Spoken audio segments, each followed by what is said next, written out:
Good morning, everybody. I was like, It's I saw time to those guys begin. right there. What was right All in the right, doorway, and I was everyone, like, oh, this is it's time to begin. All right, welcome everyone. It is August 27th, 2015. It's 2025. It's 10:30 a.m. and we are in the Urban and Economic Development Committee meeting. My name is Anthony Archie, and the first order of business, call the meeting to order. And number two, I apologize if I get this name wrong. Parisa Pilbar? Parisa. My apologies, please. Please welcome to the table.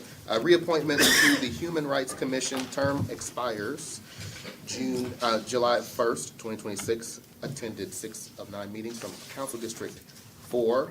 You're welcome to the table. Thank you. Please take a few moments to share with us about your experience and why you decided to continue. Yeah. My name is Patty Suh. I've served on the Asian Affairs Commission and now the Human Rights Commission, and I'm the representative for the Asian Affairs Commission on the HRC. And this past year has been really powerful. I think it's such a unique space in Tulsa where you have a cross-section of really every type of community who's in our city coming together in one room.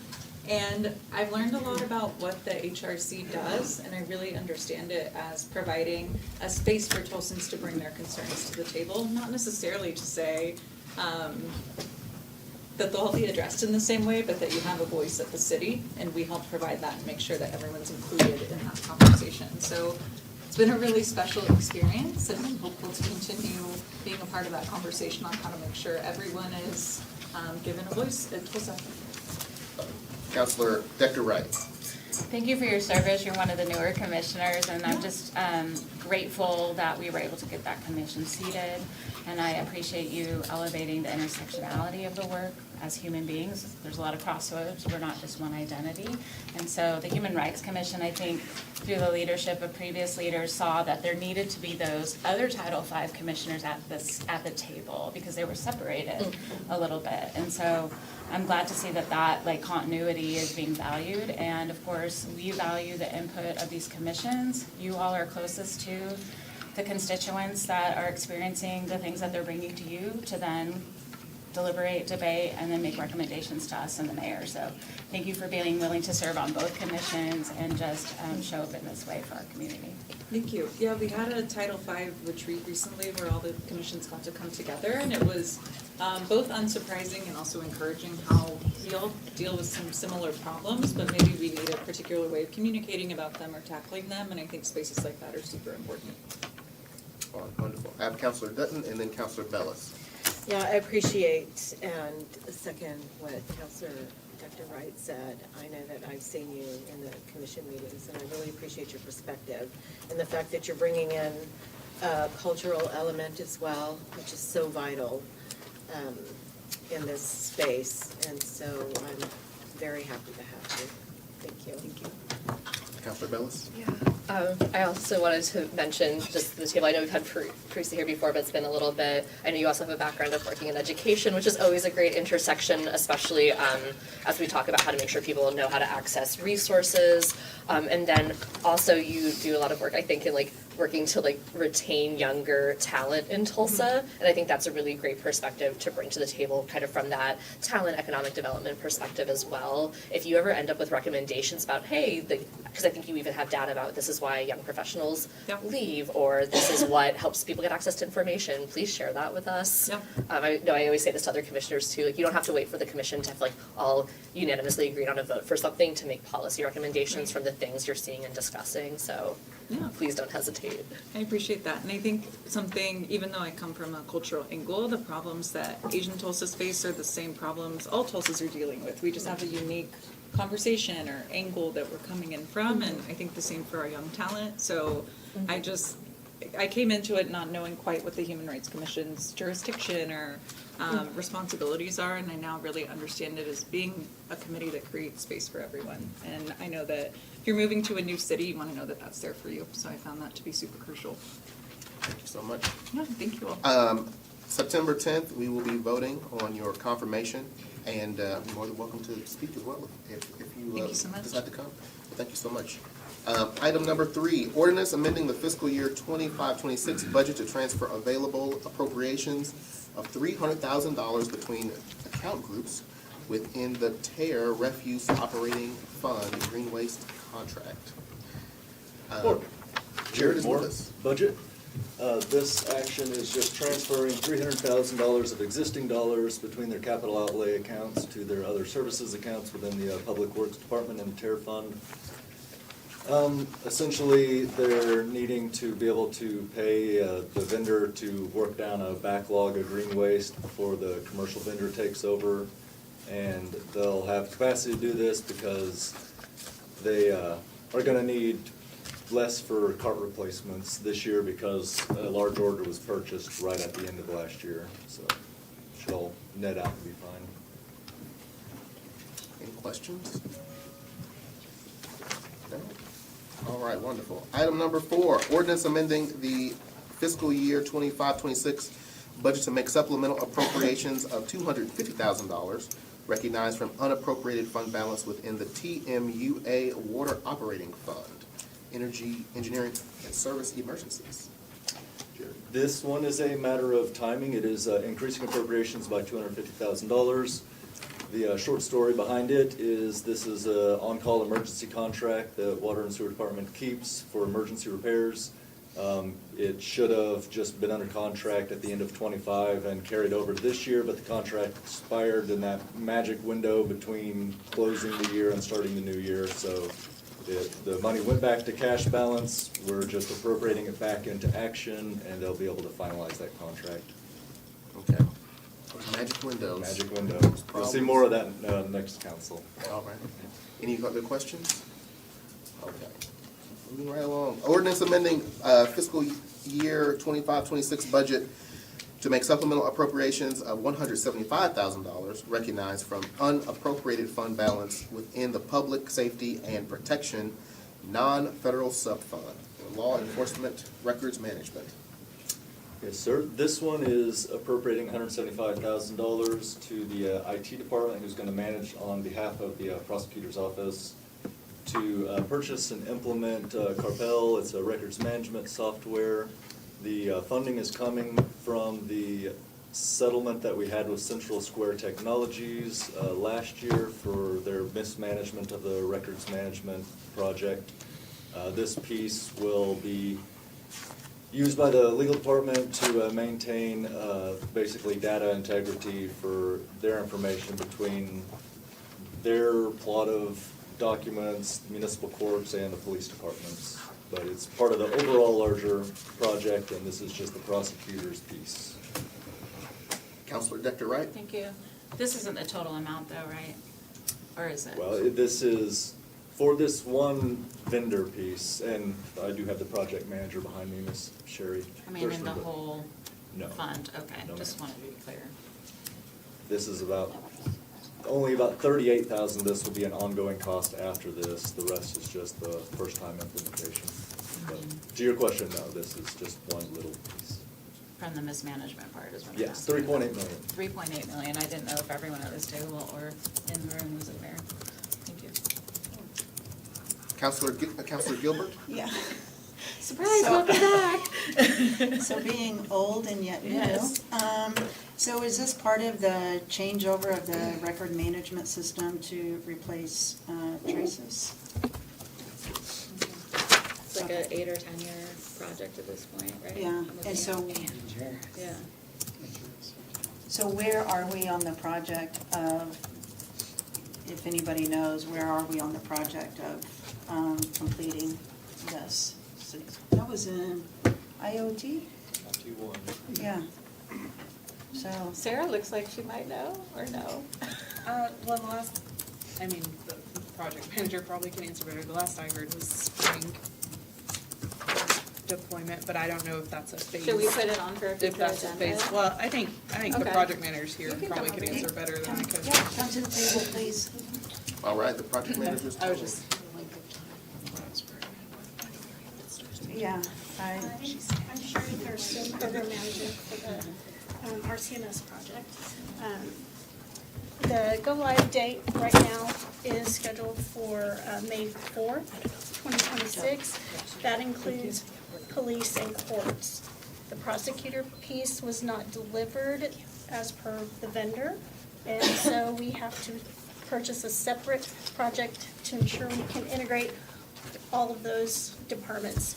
And so the Carpel piece that we are asking for funding for is going to, that release is probably, it is expected, in fall. This is my first time here. Oh, it's all right. It's all right. You're killing it. Thanks. So we're expecting that, we just spoke about that, and with contract delays and funding approvals, it's gonna delay the go live for the prosecutor piece, and we're expecting that maybe should be fall. Okay, so it all to go live in the fall, or?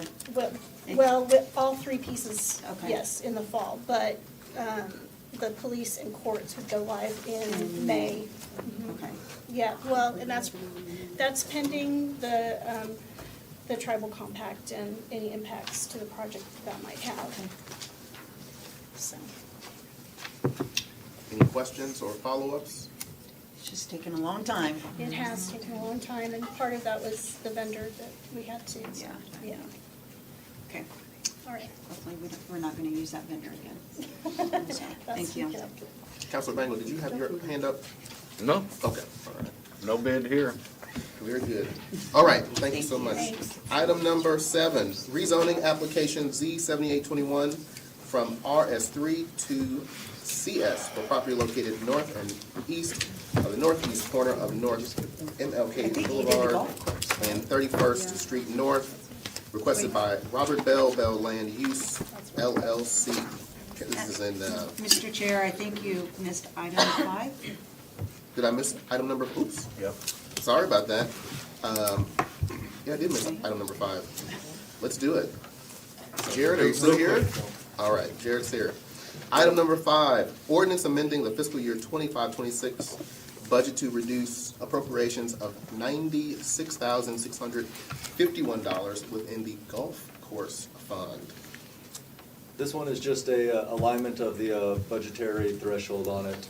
As you might recall, we had a new contractor take over the management of the golf course this year. Their proposal fell in again to that window of budget adoption, and so we were working off a pre-forma at the time. They have since got their finalized budget in, which happened to be the $96,000 less than the original estimate, so we are just correcting the budgetary amount to that for the remainder of 26. Any questions? All right, have I done it all? I think I have. Yeah. Great, you I all. appreciate it. Thank Thank you you. so much. Okay, item number 7, rezoning application. Well, I've read it all, right? So we can just jump right in. Okay, Susan Miller's at the table. okay.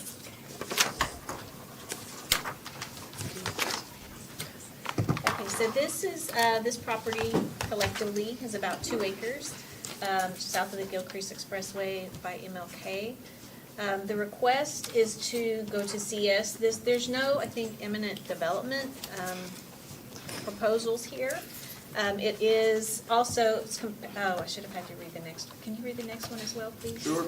Item number 8 as well. Yeah. Item number 8 is a resolution number 2942-1069 of the TMAPC pursuant to Title 19 Oklahoma Statute Section 863.7, amending the Tulsa Comprehensive Plan by adopting an amendment, CPA-120, changing the land use designation from, quote, neighborhood to local center on approximately 1.93 acres located north and east of northeast corner of North Martin Luther King Jr. Boulevard and 31st Street. TMAPC voted 8-0 to adopt the local center land use designation and recommended City Council approve the resolution 2942-1069. Okay, thanks. So, well, I'll talk about them together. This is an interesting area. A lot of it was taken for the Gilcrease Expressway. Is a previously platted subdivision in the 40s and never really built out, so there's some platted right-of-ways in there. You can tell, let me get something bigger. You can tell that sort of strip that divides those, that's really right-of-way. unused right-of-way that'll be probably part of, if it's vacated, it will become part of whatever happens there in the future too. So it has interesting uses in this. It's got the church on the corner, it's got 2 detached houses. Somewhere, I think it might have been in that vacant lot there, King Arthur's Restaurant. Was there for a while, if you're familiar with that. And anyway, so we didn't have any opposition, and TMAPC recommended approval on both of these. And I have this that just shows, in the context of the greater area, this is the land use as it exists today on the left, which is neighborhood, and they're asking for local center. And you can see what that looks like on the right. Those homes, or you said there was 2, I only see 1 roof. Yeah, Does someone live in it? I don't know if someone lives in it or not. And you said that there's no idea, that Yeah, I the think- owner hasn't suggested it, he just wants it to CS. I think, yeah, that's what we were told on that. Okay. Counselor Bangle? Is there any ODP on it? No. So it is to CS, which is the lowest intense commercial that there is. So, there's already protections just because it doesn't allow a lot of intense uses. And the local center is also sort of the lightest land use there is for commercial type uses. So it's not really set up, if this is approved, to allow anything very intense. Okay. Any additional questions, commentary? I do have a question. Counselor Lakin? What's on the south side of this? I was pulling it up on the map, I'm just not fast enough. Right here, this area? Yeah. Senior residential facility. Hold on a minute. Oh, it is a residential? Okay. This is the church. Neighborhood, it's Salvation Army, Boys and Girls Club, church, and housing, yeah, all of that on this. Yeah, So- that's South right, side. Salvation Army, and then next to that is the senior residential, yeah. Okay. There aren't any neighborhoods in this area, other than the house. Okay. Counselor Hall Harper seems good with it. Yeah, Okay. I'm fine. Wonderful. Okay, any other, before we There move was- on? The church didn't have any comments? No, I'm we sorry. didn't hear from anyone. You didn't hear from anyone? That's why I was curious if it Yeah. was an ODP about Yeah. the devil living next Oh, door. Sorry. Just cast him out, right? Or something. Looks like the house is occupied, that one An house. internal voice. Yeah, I don't know. There's a car out front. Counselor Lakin, did you have any more comments before we move to the Oh, next I one? just saying it looks like there's a car out front of that house. It's in that picture, Is that from- but I don't know when it was taken. But that was a restaurant 6 months right ago. there. Yeah, and there was a restaurant there for years facing MLK. They don't own that land where They don't. King Arthur's used to be? No, they only own now what they have. I think in fact, I think the ownership on the 2 pieces of property, well, it looks like one on this, that it's north of the church, that's still under the ownership, according to the property assessor, of the people that run the restaurant. Okay. All right. Anybody else? Great. Item number 9, rezoning application Z7824 from RS3 and Ag to Office Light with an ODP for property located at the southeast corner of East 101st Street and South Florence Avenue, requested by Cottle Engineering Company, Rivergate 101, property owner Life Tabernacle, UPC, Council District 2 and 8. TMAPC voted 6-2 to recommend approval of the office light zoning with an optional development plan. And Susan Miller is still with us. So, I think you're familiar with this one. This has come back, it was here, I think in April, you last discussed this. So the applicant came back in just with a straight OL request, and I know some conversations were had, and he decided to submit an optional development plan. This time, the optional development plan looks just like it did when you voted on it with these changes. I should have put that on here too, and I didn't. So when it was submitted to you for a vote, it excluded compared to the one that he has now. It excluded mixed-use building, vertical mixed-use building. It allowed 2 households on a lot, like a duplex, but excluded 3 households or more on a single lot, like apartments, cottage house, mixed-use building, vertical. So those are the additions this time, but everything else, the screening, in fact, I gave him so that all of those things would carry forward. All of the screening, all of those other things that were worked through, those remain the same. Wait, I'm sorry, I got a little confused. So what was added or removed? So the optional development plan you voted on did not have what he added in this time, which basically apartments for the most part. Apartments, to make it simple, apartments, mixed-use buildings, and vertical mixed-use To buildings. Those are the main exclude them things. or allow them? They're in there now. Okay. They were not in during the vote. Okay, just triple checking. Okay. Anyone have any I commentary? guess, Please go yeah, ahead. so that's the difference for sure. I did want to mention that, I think it was yesterday, we received a protest petition from a neighborhood representative. We have to analyze that, make sure all the signatures from all the property owners are there. If they meet the threshold of more than 50% of property owners within 300 feet, then the council will need a supermajority vote, so 7 of 9 would have to vote in favor for it to get approved.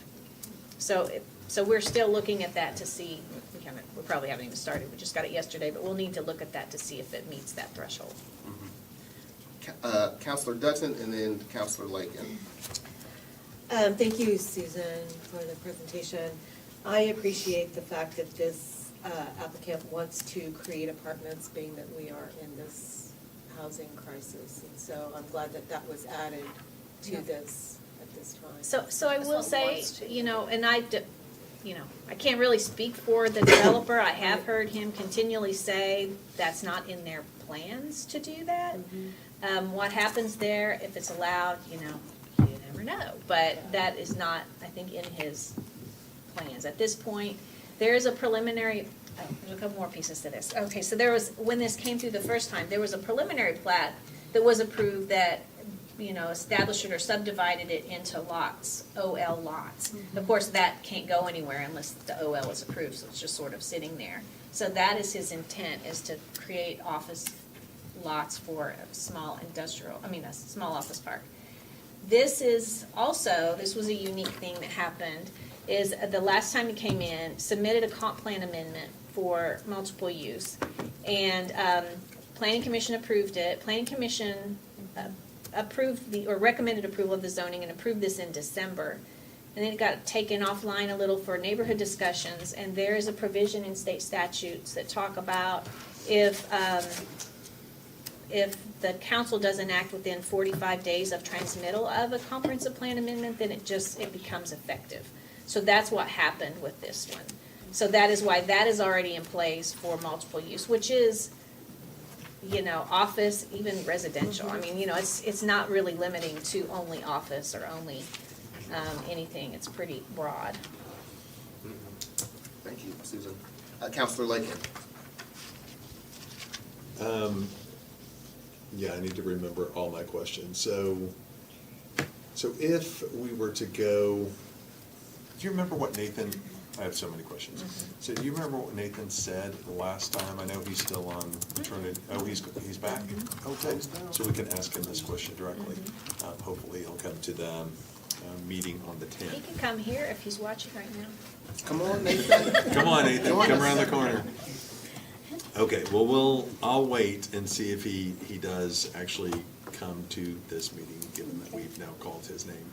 How long does it take you to figure out whether or not the protest is valid? So we have to engage our GIS planner because she has to kind of do all that work. So a few days. I think it only has to be submitted a few days before the council vote, and the council vote isn't, not going to be now for 2 weeks, I guess, since you're Yeah. not meeting next week. But Okay, so you have our plenty of goal time. is to have it done in, I'm sure, about a week at least. Okay. And then is there a way, so if this were to go through, and I really do feel for the developer, I believe the developer and what he's saying about what he intends to do. The ODP has always been, from my standpoint, what somebody else would intend to do. feels like Nathan, and whenever Nathan comes in, if he comes in at all. Felicity sent a text. Okay, that's good. It seemed like he said we could get 72 homes out of the way that we had proposed that it be passed last time. Oh, okay, yeah, that, if he can remember after being on paternity leave, we'll see, but, Yeah. yes, he would have done that math for Okay, sure. well, we'll figure that out. I Okay. know that the residents continue to be concerned and continue to push really hard for the ODP that was originally agreed to by the developer, by the HOA. There we go. He's here. Welcome. You heard us calling. It's like Beetlejuice if you say his name 3 times. It just I was filibustering shows up. for you. Being summoned. I didn't know you were back. I'm back, Nate. Welcome back, Nathan. Thank you so And much. congratulations. So do you recall how many homes could have gone onto the lot if the ODP would have passed as originally drafted by the residents, the developers, and the 2 counselors for these That districts? is a great question. It was only April that you did that. Yeah. So the originally agreed upon, that did not include multifamily, only allowed duplexes or townhouses or single-family homes. So with OL zoning, the duplex or the single-family home would require a 50-foot wide lot. And I think that their original estimate was around, they could maybe have gotten to like 6 to 10, depending on the configuration of the lots themselves.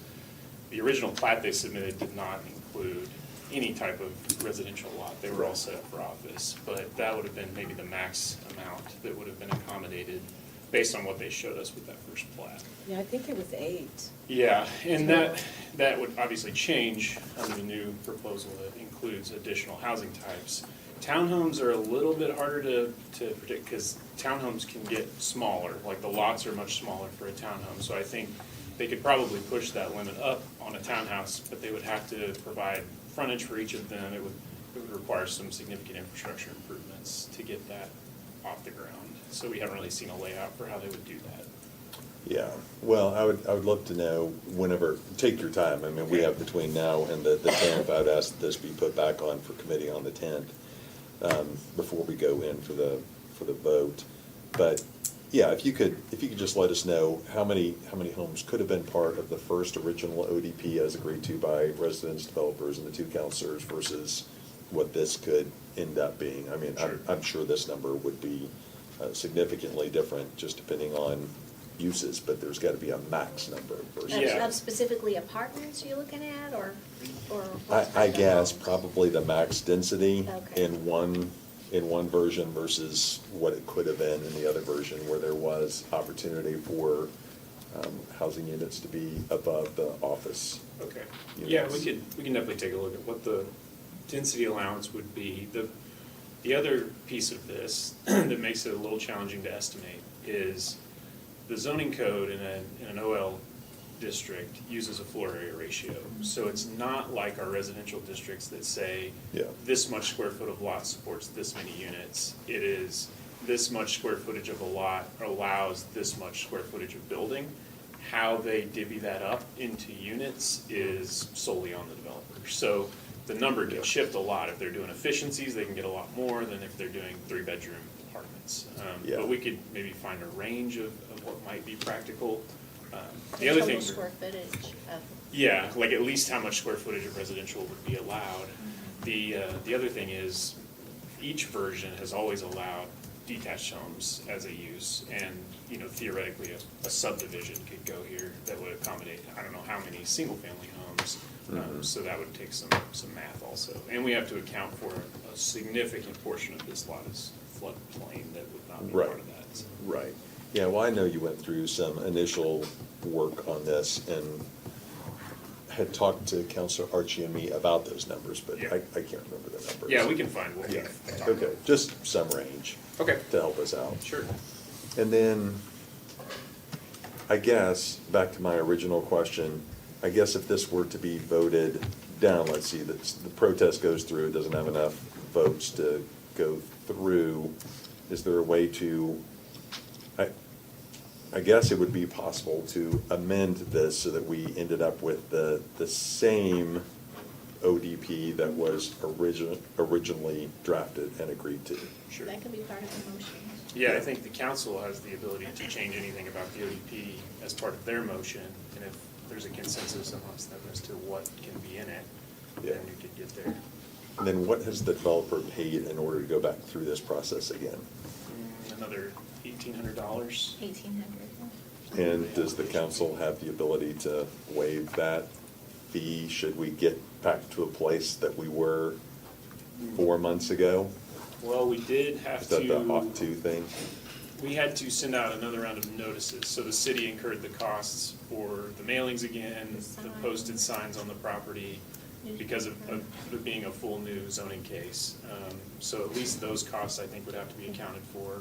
I don't know about any additional, like, staff time and stuff that would be a part of that fee as well. Yeah, just for the record, Councilor Lakin, I just wanted to mention this, which though I understand for the developer, they probably needed a longer decision window where we're processing through things. I had, as the prevailing side from the prior vote, reached out and offered to put it back on fairly, like, immediately to be reconsidered, which would have not incurred this cost if we had done that. But I understand that they probably needed more time to make decisions. Yeah, But that would have avoided the I'm just cost. wondering how to create a fair scenario, depending on where we end up. I mean, we may end up voting for this, voting against this, that we may not have any opportunity to take any action. So I'm just trying to think through the variations that we may encounter in a couple of weeks. Councilor Bellis, was that your? Yeah, that was, I just had Okay. wanted to offer that context about trying to help them avoid the additional cost, though I understand that it was a narrow timeframe. Anyone else? All right, very interested to figure out if that protest passes, and we'll just have to take it from there. All right, thank you. Item number 10, right? Run away. Thank you. Thank you, Nathan. Thanks, guys. Appreciate you. Why are you encouraging us? Rezoning application Z 7825 from RS3 to RS5 for property located at the southwest corner of West Archer and North 33rd West Avenue, requested by Raul Cisneros, property owner of Erdemig Juarez. In Council District 4, TMAPC voted 8-0 to recommend approval of RS5 zoning. So we've seen a lot of cases like this where you have a RS3 in a, established subdivision and a larger lot that someone wants to come in and rezone because they can split it, and that's the intent here. I think their intent is to split it into two. I think maybe they can split it into four with RS5, and that's really kind of as simple as it is. Let me see what the vote was. Yeah, it was unanimously recommended for approval. It is in a subdivision, there you go. So it's, I guess the intent is to take the existing house down. You can tell it's a, pretty well built up subdivision around it. Is this District 1? 4. 4? Okay. That was 4. Yeah, haven't heard anything from neighbors or seen anything. There's 2 very active Charles Page Facebook groups, and it's been crickets on this. So unless I hear from somebody, it seems like everyone feels good about it. All right. Any other comments? All right. Item number 11, rezoning application from CS to IL with an ODP for property located at the southeast corner of East Skelly Drive and South Memorial, requested by Austin Boyd, Hydrosource. Austin Bond. Hmm? Austin Bond. Austin Bond. What did I say? Oh, you know who. Who did I say? Councilor Bengal definitely knows. Here we go. Property owner Cars DB10 LP in Councilor Bengal's district. TMAPC voted 8-0 to recommend approval of the IL zoning with the ODP. So can you go ahead and read the next one too, please? They're related. And, is that 12? I'm sorry. You represent District 5, Councilor Gilbert. Resolution number 2942-1072 of the Tulsa Metropolitan Area Planning Commission pursuant to Title 19 Oklahoma Statutes, Section 863.7, amending the Tulsa Comprehensive Plan by adopting an amendment CPA 122 changing the land use designation from multiple use to employment on approximately 11.48 acres located at the southeast corner of East Scully Drive and South Memorial Drive. TMAPC voted 8-0 to adopt the employment land use designation and recommended city council approval of resolution number 2942-1072. Okay, so this is a large-ish site for something in the middle of the city, so about 11-something acres. This used to be a car dealership along Skelly Drive, and they want to repurpose the building to do a hose and tube assembly facility. So in order to get there, they needed to rezone to IL. They voluntarily did an ODP to help limit some of the more intense uses that could be located here. You can see, I think most of you are familiar with this area, sorry. I need to go so fast. I think the intent is to repurpose the building that's there. And, of course, the other request is a land use amendment from multiple use to employment, which more aligns with the IL zoning district.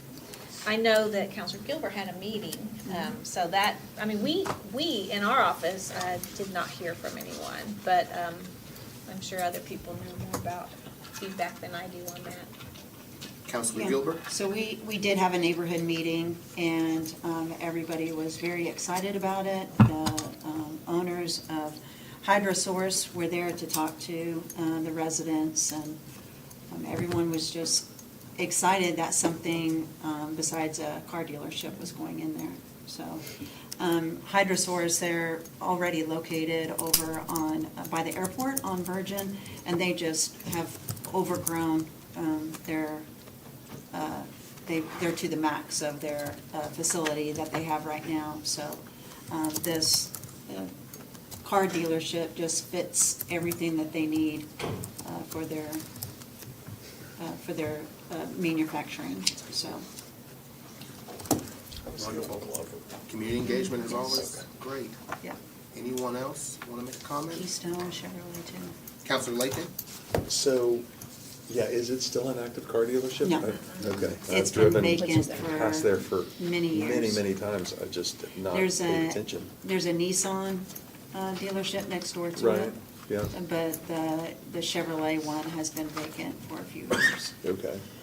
And then what does the ODP take care of, though? Is it screening? No, the ODP is just purely restricting or prohibiting certain more intense uses, NIL. Okay. You put apartments there? Yes.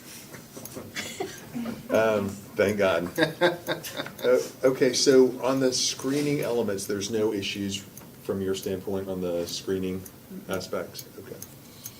I don't know what's to the south of there on the eastern side. I don't know what there's a those gas four lights station. are, 4 lots are.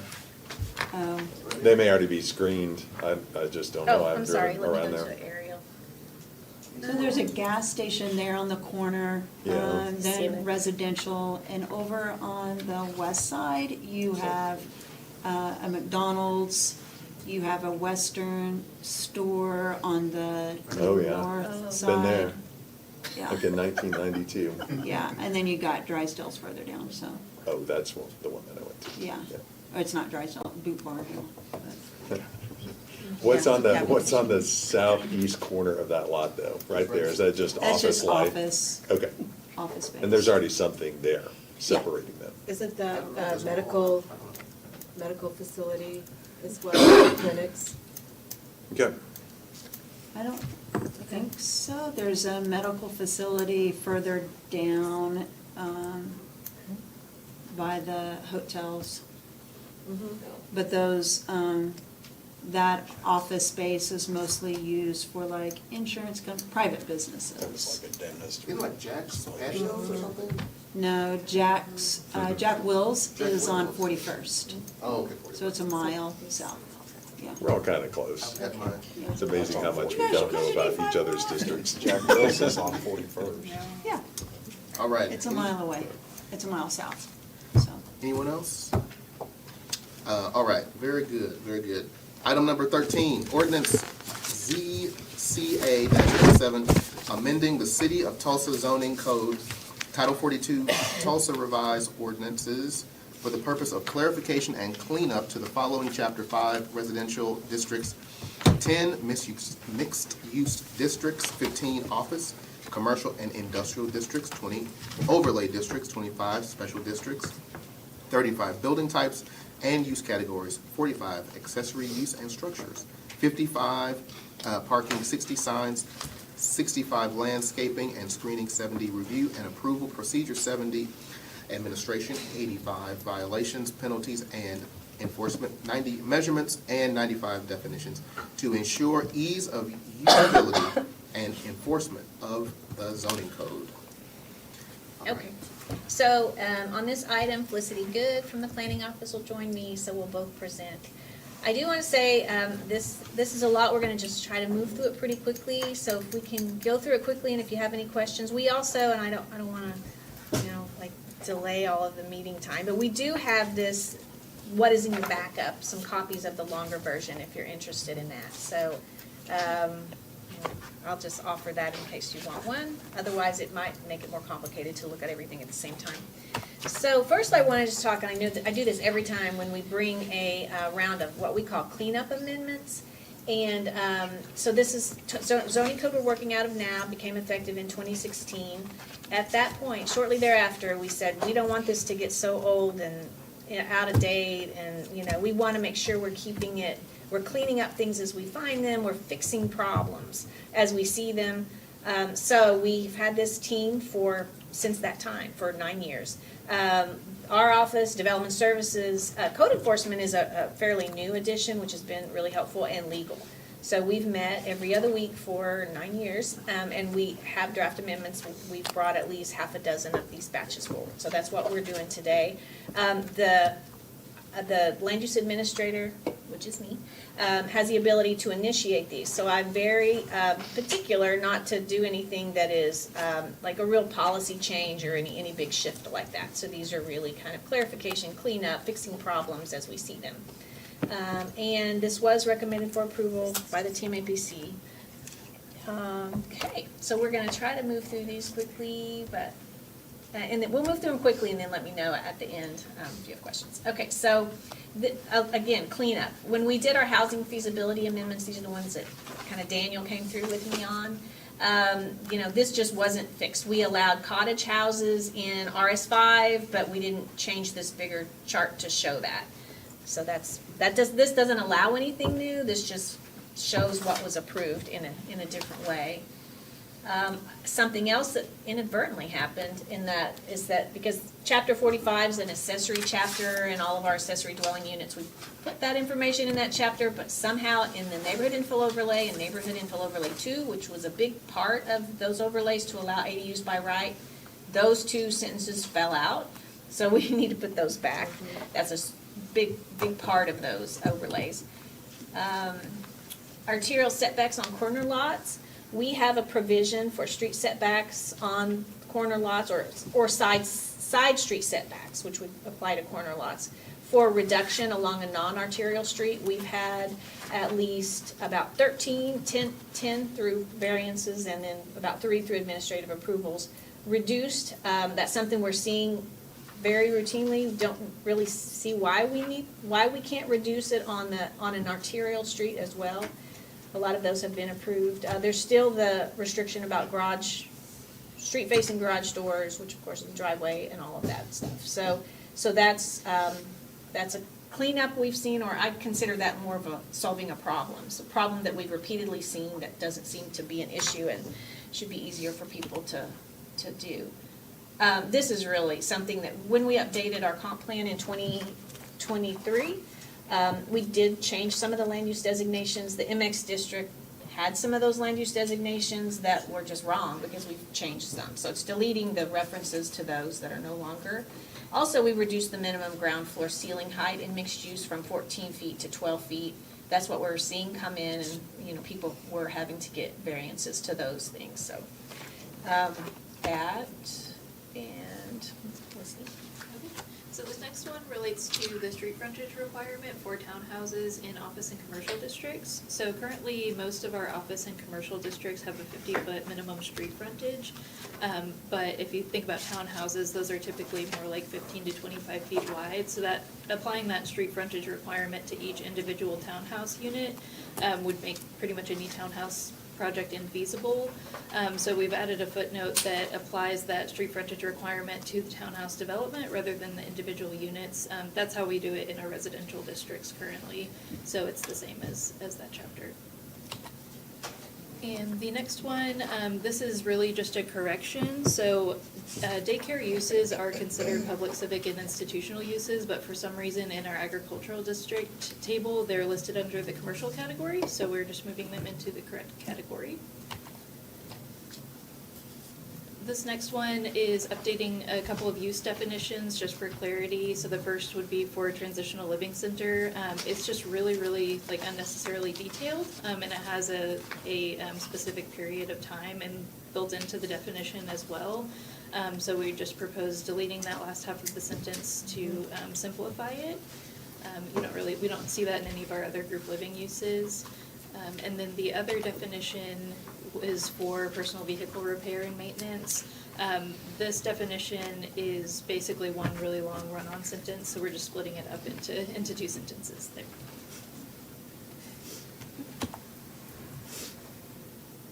The next one is about accessory building regulations. So this is specifically the size of accessory buildings. So we have size limitations for accessory buildings in all of our residential districts, but currently the RD and RT districts are missing from that section, so we've proposed adding them back in, or adding them in there. We do feel like that was just an oversight.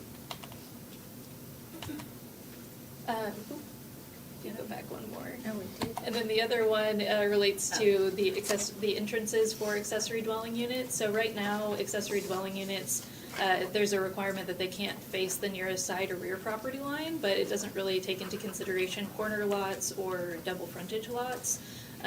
So we're saying, basically, they can't face the nearest side or rear property line unless there's an alley or a street abutting that property line. So it would allow those entrances to face streets. This change is really just adding references. The section on fences and walls in chapter 45 has some requirements for fence height. And so we thought that it was important also to reference the measurement for fence and wall height in chapter 90, and then also reference title 24, the site distance triangle requirements. That's just another common requirement for fences and walls that people don't always think about before they submit for permits. So. This one is, so section 45.150 deals with where recreational vehicles can be parked and stored. There's a sentence in subsection C that says, refers to the citing regulations of section 45.150A, but that entire section is citing regulations, so that word is just unnecessary. It made it confusing, unclear whether that was referring to all or just some of those.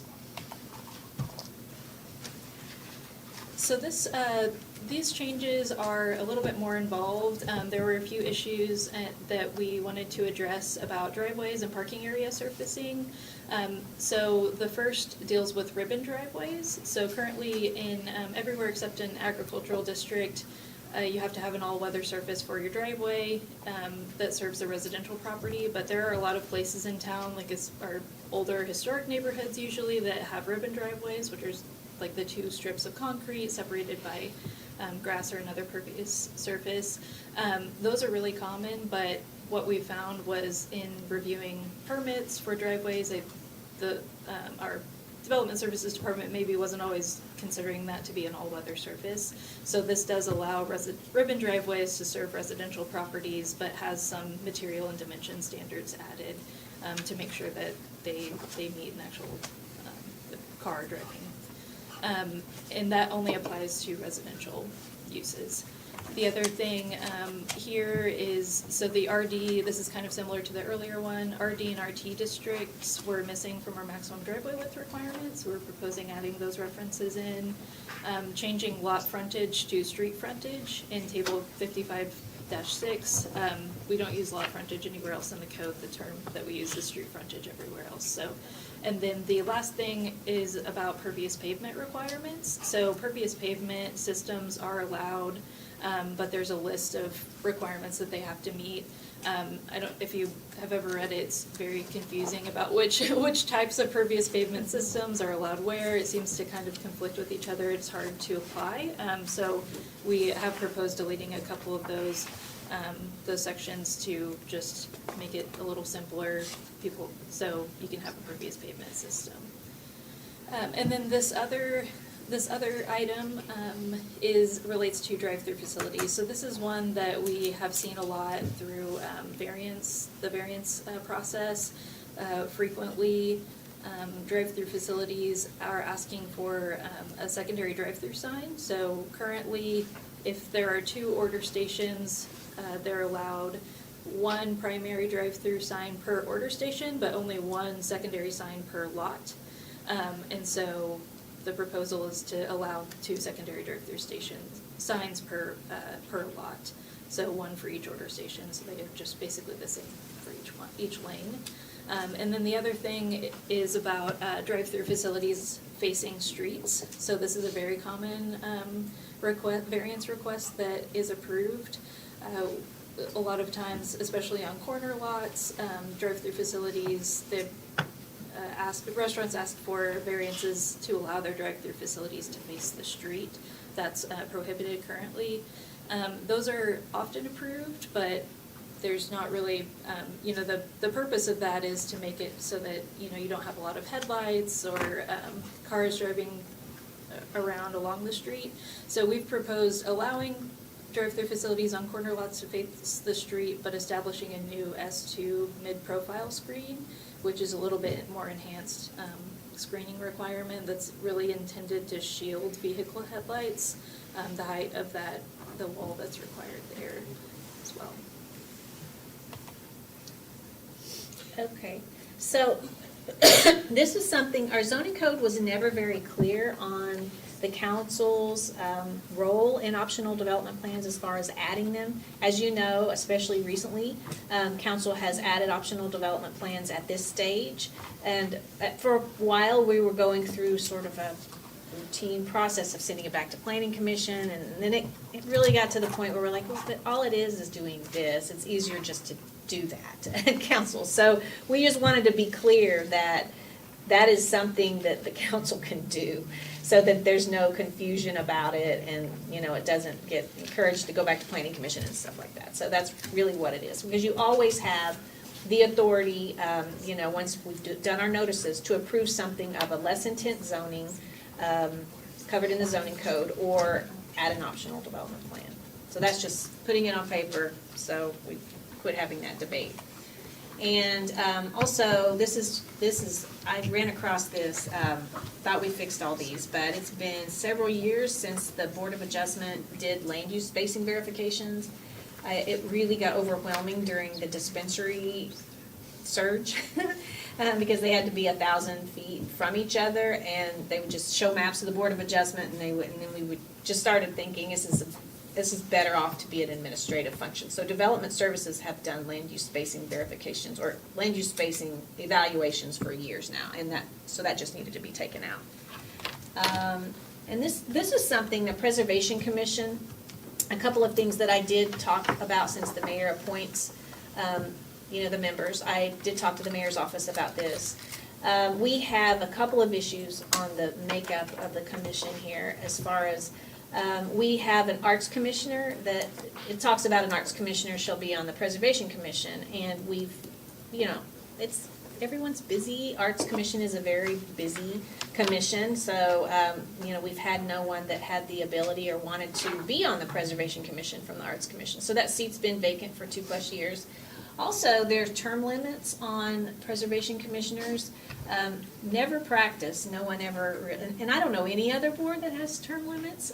Preservation Commission, the people on that commission are that skill level and knowledge base is super specific and limited. So we have a couple at least that have been on for over 10 years, maybe 20.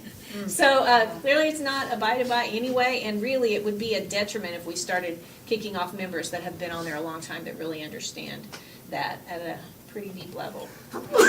So that. This one, a little bit related to preservation, but a broad thing as well. This is something that we've worked, or Brant primarily and legal worked on this.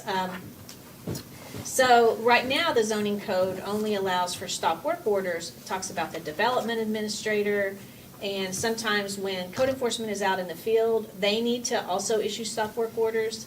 So we needed to clarify that. We also needed to clarify the fact that we didn't want to have to provide a notice before issuing a stop work order. For instance, in preservation, you don't want someone to keep working, investing more money, going down the wrong path, and have a notice before you can actually put a stop work order. So I think Caroline, for the most part, in legal, kind of drafted this, working with Brant and kind of understanding what those needs were. So this really establishes a very predictable process.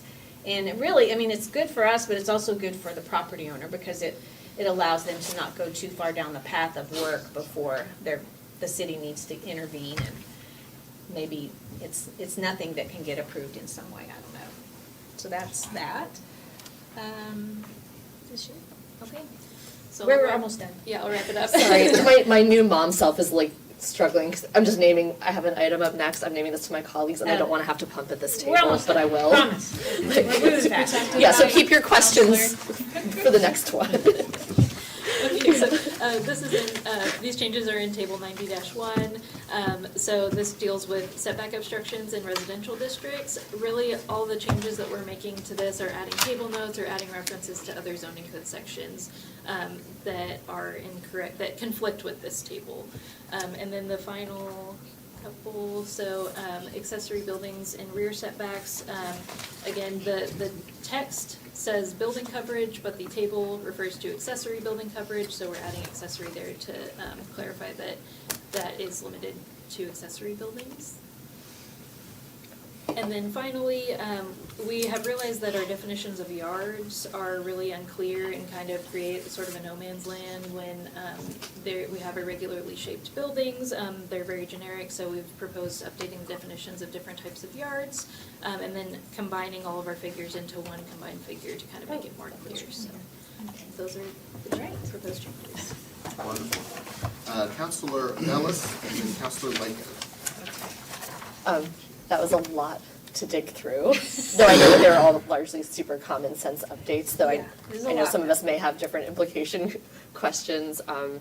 But I just wanted to verbalize, one of the ones I was excited to see in here, that some of these do have to do with housing feasibility. And one of the ones I was excited to see was that revision with transitional housing. That was something that's come up in some housing policy conversations. Because I know we just heard a bunch of administrative stuff, and I just wanted to name to folks that this is part of addressing our housing crisis too. With transitional housing, it's come up in discussions within the past few weeks and months about how in transitional housing it had that 120-day limit to occupancy for people in those types of social service settings, and that no one knows exactly where that number came from in the HUD standard, like on the federal level, is much longer than that, and that was really limiting what service providers felt like they could accomplish if the city were to award them dollars to help with transitional housing, or if they were to open a facility. So changing that definition is actually like a really helpful thing. I know that's something that myself and counselors, Dr. Wright and Lakin, had discussed, so I'm glad that it's something that we could just administratively just go, nope. Especially since it just didn't match up with federal guidelines, so that's exciting to see. Councilor Lakin. Yeah, is this stuff in the backup material? It is, that- but okay. we also have handouts if you want, if that's easier. Well, no, I think I'll pick through just the slides. Can you do a deep dive, if we put this back on for next time we meet, can you do a deeper dive on the drive-throughs? I think you did an excellent job. Sure. And you know your stuff very, very well, but I just need to go through a little bit more slowly so I understand the implications, So especially the long-term. to be on the record, Daniel did all that analysis, so we will bring Daniel Yeah. to go through that. That's the only one that I was like, oh, man, Yeah, I'm there's not a gonna be lot able to to that, absorb and he all can this one. talk you through all of that. Yeah, Okay. he looked at the headlight heights of most popular cars to determine the height of the wall, all of that sort of stuff. So he definitely did a kind of technical analysis. Yeah, I think, usually with a drive-through now, it's fine, but the drive-through sticks around and something else goes into that place, and landscape may be established whenever they first open, and then it rots and deteriorates and goes away and doesn't provide the same kind of screening. So I'm just interested in those things, Absolutely, yeah. how we continue to protect the neighbors from elements of people And I think driving part of through. that is establishing that new kind of enhanced screening and landscaping for the drive-through facilities specifically. It's Yep. because currently vehicular use areas have an S1 screening requirement, which is a very low wall or hedges. This would be a wall or berm and hedges and trees, so definitely Okay. enhanced in case one thing fails. Yeah, So- pictures will help me too, so, Absolutely. thank you. Thank you all so Okay, much. we gotta keep going. Planning Okay, all that. thank you all. I'm very stressed out for Counselor Bellis. I know, I was like, Item number 14, ordinance making the application of ordinances protecting individual human rights more consistent across various provisions of the Code of Ordinances, amending Tulsa Revised Ordinances, Title 5, Chapter 1, Human Rights Commission, amending Title 11, Chapter 12, Rights of Way Occupancy Management, Section 1220, Cable and Open Video Systems Provisions, amending Title 12, Chapter 7, Tulsa Government Television, Section 701. T-Gov Policies, amending Title 25, Chapter 4, Municipal Labor Management Relations, Section 401, Definitions, brought to us by Counselor Bellis. yes, I'm gonna be presenting, with Counselor Dr. Wright, and then we also have Whitney Sapola from the Human Rights Commission, if you wanna come on up. Just doing kind of some update, presentation information, and then can open up for discussion if that's needed. I do want to say, because I know where we left off was that there was a working group formed, and I really want to thank Councilors Bush and Gilbert for engaging in our working group sessions. And I do think we came up with some really good common sense kind of things that strengthen the policy related to making more accessible complaint filing opportunities, as well as strengthening the definition of gender identity to make it more clear that it's linked to freedom of expression.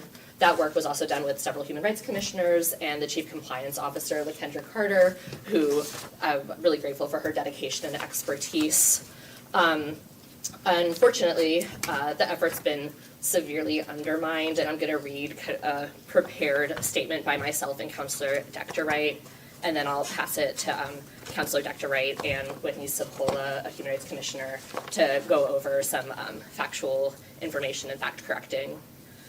And again, this is written by myself and Counselor Dr. Wright, titled Counselors Postpone Human Rights Protections Vote, Address Malicious Misinformation Campaign. For nearly 50 years, Tulsans have been asking for something simple: consistency in our city's civil rights protections. The City of Tulsa's Human Rights Commission has studied this issue since the 1970s.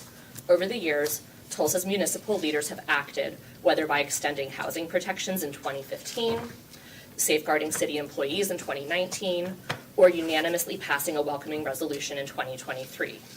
Support for this ordinance is broad and clear.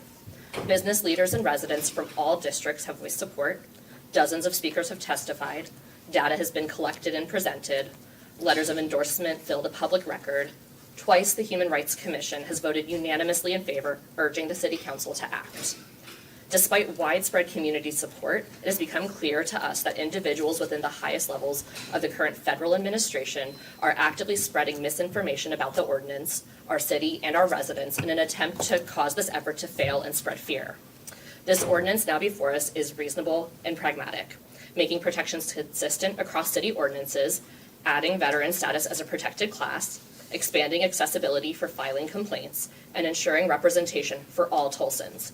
It does not override state or federal law. It does not alter employment standards. It does not interfere with religious freedom. It simply makes certain that every Tulsan, regardless of race, religion, disability, age, sexual orientation, gender identity, or veteran status, has equal protection under our local laws. The malicious misinformation campaign undermines the hard work of many in our community who simply want to make certain Tulsa is a city that welcomes, supports, and protects everyone who calls it home, works here, or comes to visit. Because of these alarming efforts by divisive influencers to sow discord, we are pausing advancement of the ordinance. Additional time allows us to correct the record and educate counselors and the public. Tulsans value our right to local control, and we must arm the public with facts. This pause is not surrender, it's strategic. Tulsa belongs to its people, not to partisan agendas in Washington, D.C. or at the state capitol. To our constituents, we know this is beyond frustrating. We share that frustration. Equal protection for every resident is not controversial. People's freedoms are not a bargaining chip, and we will not rest until liberty and justice is secured for all Tulsans. Thank you. Councilor Dr. Wright. Thank you, Councilor Ballas, and thank you for your continued focus on the needs to get this work done. We find ourselves at a crossroads that 10 years ago, people at this table had to make similar decisions and didn't seem to struggle the way that we are now, but we're in a different time, so I just do want to acknowledge that. And I want to acknowledge our human rights commissioners who continue to show up and do this work alongside us. Thank you. Your work is not in vain, and I know you've taken a lot of time and energy, including today, sitting through a lot of our work to get to this item. I did want to address some of the questioning that I've received. I will say I only received one email in the last week on this item, and most people knew it was coming back, right, because we delayed from June with the idea that we needed more time and we needed to dig in and get the language right. So thank you for the people that engaged in that work.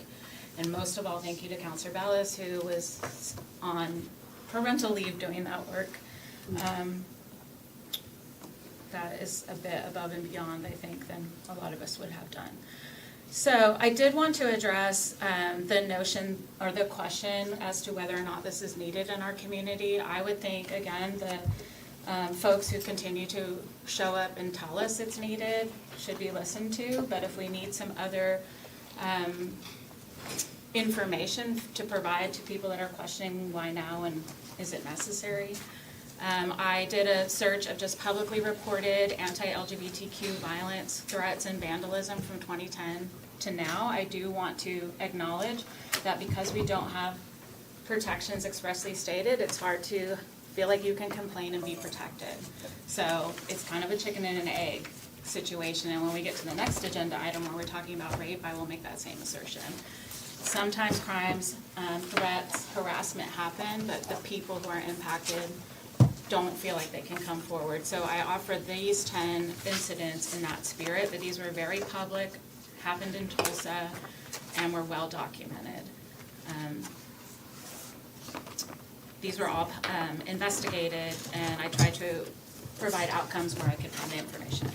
So I searched for local news coverage, official statements, court and DOJ releases, and where the outcomes were not publicly reported, I will, let you know that I didn't find that. And this is not an exhaustive list. Without those legal protections, many will not report. So Oklahoma's state crimes statute does not include sexual orientation or gender identity.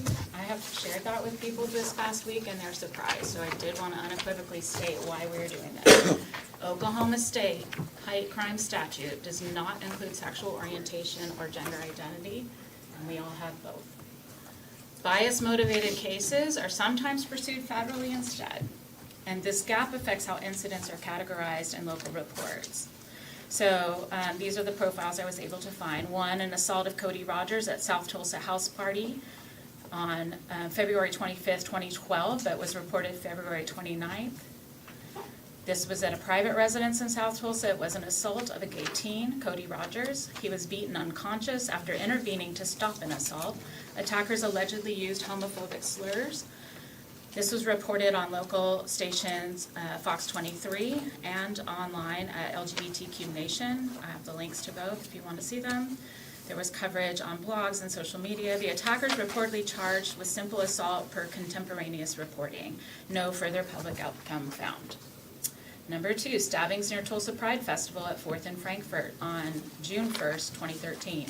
Downtown Tulsa near 4th and Frankfort Avenue, there was 3 victims in a stabbing. The intended target It occurred a block from the Tulsa Pride Festival, and the motive described by police was a lover's quarrel. 3 people were stabbed during a fight near the Pride Festival footprint, 1 victim critical that night. Suspect Cassandra McDonald arrested on 3 accounts of assault with a deadly weapon. 3, assault of Jose Emmanuel Vega outside Walgreens at 15th and Lewis on May 15th, 2016. This happened in Midtown Tulsa. It was an assault with bias slurs reported. We all know Mr. Vega, I think, because he's been at this table many, many times. He identifies as gay and Latino and was serving as the Oklahomans for Equality Deputy Director at the time of this assault. He was confronted inside the store while wearing a rainbow OKEQ shirt, attacked outside, and reported homophobic and racial slurs. TPD investigated and suspect was sought at the time. I did not find any public information confirming an arrest or charges. 4, shots fired into the Dennis R. Neal Equality Center. This was on March 6, 2017 at 621 East 4th Street in Tulsa. It was a drive-by shooting with property damage. At the LGBTQ Community Center, Oklahomans for Equality, a white pickup pulled up. Approximately 13 rounds were fired into windows and entry door. There were no injuries. Tulsa Police Department did investigate. No public report of an arrest or suspect identification found. Item number 5, threat to Club Majestic via Grindr, referencing Pulse. For those of you who don't know, the Pulse nightclub had a mass shooter incident in Florida. This was on June 12, 2019 at 124 North Boston Avenue. Club Majestic is an LGBTQ nightclub in our arts district. An anonymous threatening message was sent to the staff via the app Grindr. The venue increased security. The Tulsa Police Department was notified. No public report or arrest found. Number 6, Equality Center mural vandalized, abomination spray painted on July 22nd or 23rd of 2019 at the exterior of the Dennis R. Neal Equality Center. The LGBTQ Community Center had vandalism of a mural of a gay playwright, Lynn Riggs. The surveillance video shows a man spray painting abomination and defacing the mural. It was reported to authorities. Public updates on suspect not found. Item 7, downtown Pride Street signs vandalized. November 23rd, 24th of 2021 at East 4th Street, Elgin to Lansing, right at the Oklahomans for Equality Center in downtown Tulsa. The public Pride Street signage provided by the city in celebration of all walks of life in our city. The signs were sawed off and spray painted. Replacements were needed. This was reported to the Human Rights Commission. No suspect was publicly reported. Number 8, the donut hole vandalism and subsequent firebombing after a drag event. This was in October of 2022 at the donut hole located at 1778 South Boston Avenue. Vandalism and arson via a Molotov cocktail. This is an LGBTQ-friendly business that hosted a drag artist event and was targeted afterwards. Windows were smashed on October 17th after an event with drag performers. Then on October 31st, a Molotov cocktail was thrown inside after windows were broken. Anti-LGBTQ flyers were left at the scene. This did go to a federal case. Colby Dale Green pled guilty to malicious use of explosive material and was sentenced December 28, 2023 to 60 months in prison and 3 years supervised release. Sentence included a hate crime motivation enhancement. Item number 9, Theater Tulsa and the Tulsa Performing Arts Center were threatened on January 16th, 2023, and experienced also online harassment of LGBTQ performers, staff, and patrons. Theater Tulsa received these threats and outrage after its production of 1776 featured an all-female and non-binary cast, a casting choice made to offer a fresh perspective on the historical figures of our founding fathers. Theater Tulsa and the Tulsa Performing Arts Center had to hire additional security, which was unbudgeted, to increase safety for that production. And number 10, a stabbing after Grindr meetup in Leak Park Apartments. This was October 30th, 2023, near 71st Street and South Memorial Drive. A stabbing of a gay man that met the suspect on Grindr. The victim was stabbed multiple times in the face, neck, chest after meeting the suspect via Grindr. Tulsa Police Department identified and arrested a 16-year-old suspect days later and it was prosecuted in a juvenile case. So those are just 10 that I could find. I'm sure the folks behind you could share personal experiences and many, many more. And I'll be happy to have my aide email this to you with the link so you can verify it for yourself. But those 10 incidents are quite alarming. And so when we ask ourselves, why now? Why is it needed? Is this even a problem in our community? Yes, absolutely. It is a problem in our community. It's a problem across this country and around the world. But we only have purview of what we get to do here. In terms of the emphasis of the Human Rights Ordinance, a lot of focus has been on sexual orientation and gender expression. I think everyone at this table could figure out why that may be pertinent right now, and that we're not focusing on the veterans' protections, on adding age across language. People are really focused in on these two terms, which we have said repeatedly, we all have. Not everyone has veteran status, not everyone has a readily apparent disability that, not everyone is a pregnant person, but we know these people need protections. We have not debated that at this table. We have solely focused in on these two other elements. So I wanted to zoom out a little bit and just remind everyone that this journey towards civil rights protection in Tulsa started in 1978 at the city. I'm sure it was ongoing long before that, as we know. But in 1978, Mayor Jim Inhofe established the Human Rights Commission. And also the Greater Tulsa Area Indian Affairs Commission. In 1980, Mayor Inhofe added the Tulsa Area Hispanic Latinx Affairs Commission. And in 1987, the Mayor's Commission on the Status of Women was established, which we now call the Tulsa Women's Commission. In 1984, the Ad Hoc Human Rights Committee brought forward civil rights recommendations that did not advance. In 2012, the City of Tulsa renamed a portion of North Cincinnati Avenue between East Archer Street and East 65th Place North to Martin Luther King Jr. Boulevard.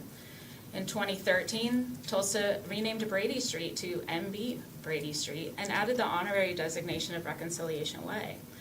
The change in 2013 by the Tulsa City Council was to honor Civil War photographer Matthew Brady, removing the street's original namesake, Tate Brady, a local pioneer with documented ties to the Ku Klux Klan and the 1921 race massacre.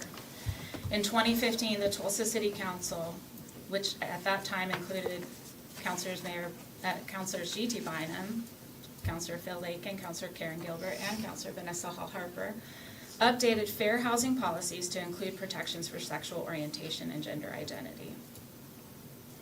In 2017, the Greater Tulsa Area African Affairs Commission was established by Mayor G.T. Bynum. Also in 2017, the City of Tulsa established the Native American Day by official resolution of the Mayor and Council.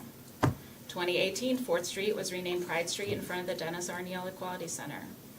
Also that year, the entire length of the street of Brady Street was designated as Reconciliation Way, effective on July 1st, 2019, to commemorate the John Hope Franklin Center for Reconciliation and the city's efforts towards acknowledging its racial history.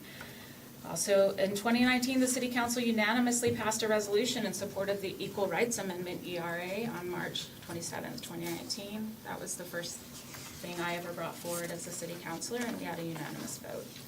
The resolution expressed the council's support for the ERA and urged Oklahoma State Legislature to ratify it. Also in 2019, Mayor G.T. Bynum issued an executive order extending protections to all city employees for gender identity and, gender expression and sexual orientation. Actually, I think it's gender identity. And that was for all the employees within the City of Tulsa. As you know, we are one of the largest employers in the city. 2019, the Tulsa City Council participated for the first time in the Pride Parade as a delegation. 2021, Tulsa City Council unanimously passes a resolution acknowledging and apologizing for the 1921 race massacre. 2022, City of Tulsa issues proclamations recognizing June as LGBTQ+ Pride Month, acknowledging the contributions of the community and the history of the Stonewall riots. 2023, the Tulsa City Council unanimously passed a welcoming resolution affirming that Tulsa does not tolerate discrimination in any form. 2023, the Asian Affairs Commission was established. 2024, the City of Tulsa proceeds with transferring ownership of the Council Oak Tree Park and Stickwall Park to Muskogee Creek Nation. And in 2025, Mayor Monroe Nichols issues an executive order to establish a $105 million reparations fund for North Tulsa to repair the harm caused by the 1921 race massacre. This record shows bipartisan, multi-generational leadership moving Tulsa steadily forward toward fairness and inclusion. And as Councilor Bellis already said, this ordinance is pretty straightforward. It just seeks to create consistency across all of our ordinances by aligning the enumerated protections where applicable. It adds veteran status as a protected class, something never before codified in local law. It updates language to comply with state and federal standards.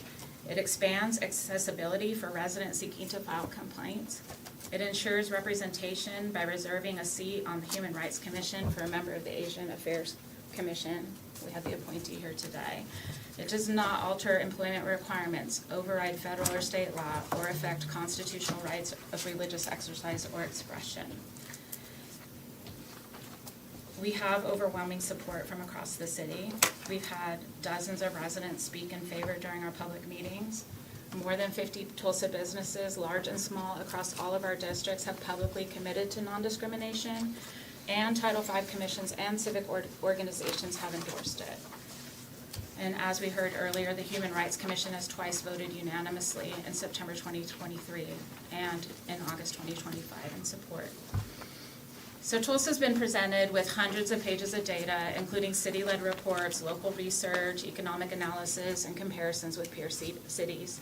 The evidence is consistent. Comprehensive protections strengthen communities and local economies. Despite this strong local record, some of Tulsa's elected officials at state and federal levels have chosen to politicize this issue. Rather than respecting our local governance, they have spread misinformation about the ordinance's content and impact, made threats designed to intimidate city leaders, sought to preempt Tulsa's right to decide for itself how to govern fairly. This is federal and state overreach into a local matter, an attempt to derail Tulsa's democratic process with fear and distortion. We are troubled to see some colleagues who have historically supported similar measures now retreating under this pressure. The retreat does not reflect the will of Tulsans. It reflects coercion from hyperpartisanship. Tulsa has always prided itself on home rule and local control. When outside political agendas dictate whether or not our residents receive equal protections under law, it undermines both our autonomy and our integrity. Because of this orchestrated misinformation campaign, advancing the ordinance for a vote now risks defeat, not on the merits, but on manipulated perceptions. To protect the integrity of this effort, we are pausing the ordinance to counter false claims of facts, expand education and outreach, and ensure the final vote reflects truth and local values, not political coercion. This pause is not the end. It is a strategic step to protect the ordinance and bring it back even stronger. And I know Whitney from the Human Rights Commission have an update, and then I know there might be people signed up. Thank you for having me. There are just a few additional points I wanted to make. And I'll start with the fact I've been in this role as a commissioner for exactly 1 week. And already I have received threats to my safety and well-being that I have had to report to city security. Josiah, who is the former Human Rights Commissioner, had also endured this when he was serving. And this is specific to public accommodations, but what you all as a body choose to do creates ripple effects of what people think is acceptable within our community here in Tulsa. So there is a direct impact, even if it feels a little distant. A few additional things I wanted to add are some estimated populations within our community. So the LGBTQ plus community, there are an estimated 13 to 30,000 of us. Veterans, 18 to 22,000 of us. And as has been mentioned, this ordinance also would have added a codified seat for the Asian Affairs Commissioner to sit on the Human Rights Commission. And there are 14 to 18,000 Asian residents in Tulsa. In terms of discrimination, I pulled 2 reputable studies that used different data sets and had large sample sizes, and they had very, very similar results, with 1 in 3 LGBTQ adults having endured some form of discrimination and being treated unfairly in public spaces. And for trans individuals, that rate is more like 1 in 2. In terms of underreporting, as Counselor Dr. Wright really eloquently said, it is a chicken and the egg issue. If people don't see that they have a protected enumerated right, why would they come forward? Marginalized communities have a fear that if they do report something, nothing will be done, or even worse, it wouldn't even be neutral. It would create more harm and ripple effects for themselves and their families. A lot of people also just don't know the process for filing a complaint. There needs to be a lot of education, and I'm thankful for all of us engaging in this conversation to make all of Tulsa's communities members more aware of what they can do if they face discrimination in a public space. Something that's also been brought up is federal level of government, local level, do we really need it? Is it already in federal statute? There are not specific enumerated protections in public accommodations based on sexual orientation or gender identity, and it is the responsibility of local levels of government to fill in those gaps. Other municipalities across the country, there are 374 who have comprehensive protections based on sexual orientation and gender identity. And then for the Human Rights Campaign's Municipal Equality Index framework, 130 municipalities have a perfect score, which is encompassing and includes enumerated protections for our community in public accommodations. And as of today, none of those municipalities have lost any federal funding as a result. We've also already passed and affirmed protections in housing and employment for Tulsans based on sexual orientation and gender identity. This is not new, it is just creating consistent language. I'll end with, I know all of you are good people. I've had the opportunity to interact and engage with the vast majority of you, and I do believe that we all want a better Tulsa where every person feels like they can publicly engage as themselves and not be treated differently. And I'll just end on, it takes a lot of courage to be in a state like Oklahoma and even a city like Tulsa for members of our community and other marginalized communities to just walk out their door every day. Getting threats based on my identity, that is not exclusive to me. People get that in daily interactions, just doing daily, everyday things like you and I would. I am the big, bad, scary queer person they want you to be afraid of, and I don't think I'm that scary. I'm a member of this community. I've served on 7 boards. I have an advanced degree, and I'm committed to making Tulsa my home for me and my family. And all I'm asking for is equal access to public accommodations, because this should be a Tulsa, not just for some of us, but for all of us. So thank you for allowing me the opportunity to speak. Thank you. Those words, Counselor Dutton? You want to Yeah, jump so in? I want to tell Whitney, thank you so much for your words, and also Counselor Dr. Wright and Laura for your words as well. I also want to point out that what I passed around for the public to know, I passed around a plethora of information. Sadly, it's more than 16 pages, so it might take y'all some time to read. I've got data on mental health. I've got data on youth experiences. I've got data, the potential impact of a comprehensive non-discrimination act on business activity. It's a plethora of fact-based data that is important for our council to read. Discrimination against LGBTQ people in Tulsa, in Oklahoma, and then LGBT policy spotlight, public accommodations, non-discriminatory laws from 2018. Also passed around were the civil rights protections in Tulsa that we were able to broach. Thank you, Counselor Dr. Wright. As well as percents and the stats and the dates for activities that were committed against our community members. I also want to comment on transcripts from a meeting that was held not that long ago, and it was the Tulsa Republican Men's Club meeting, and it was also an op-ed with the comments in the Tulsa World. Counselors, let's see. That was budget night. This is a question asked of a counselor, and the response was, that was budget night. We didn't have any time to look at it. 16 pages, mind you. I asked for it to be tabled. Counselor Bellis and I have met once on Zoom.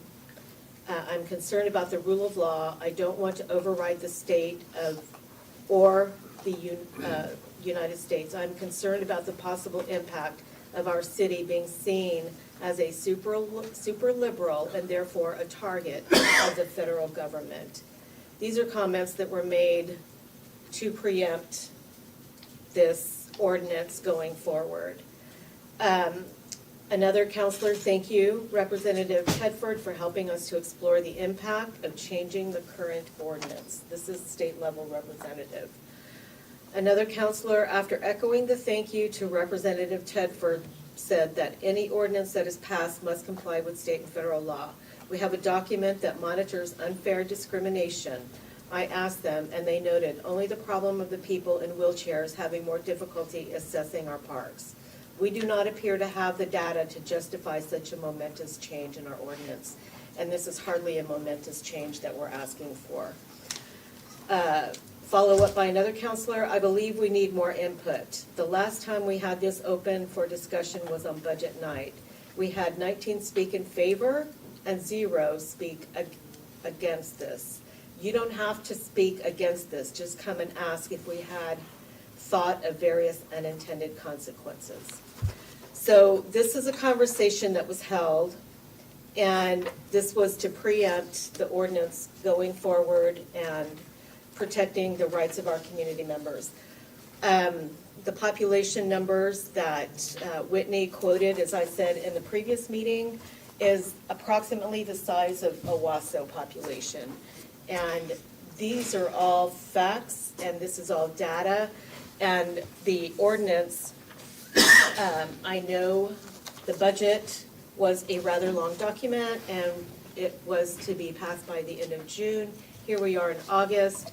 I'm hoping everybody had a chance to read the 16 pages that are not difficult to understand.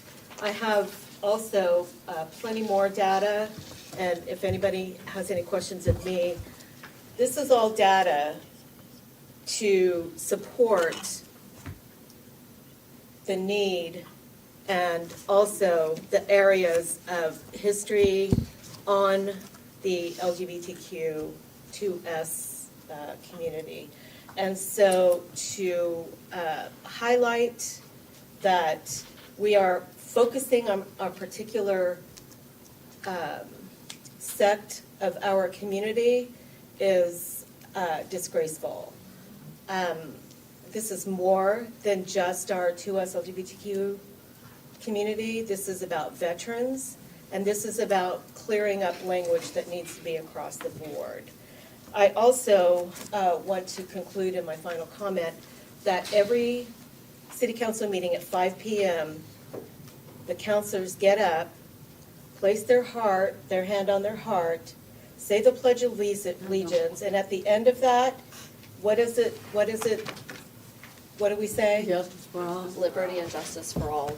And it doesn't say except our veterans. It doesn't say except our 2S LGBTQIA community. It doesn't say except Jewish people or except our Islamic community or except our Black community or except our veterans. It's justice and freedom for all. And if you're going to put your hand over your heart and recite those words, then you need to hold true to those words and how the meaning is profound and protect our community members. That's all I have to say. Thank you. And I hope that you read the data that was passed out. Oh, I have one more comment. I also want to dismiss what I heard also came up in that meeting with the Republican Men's Club.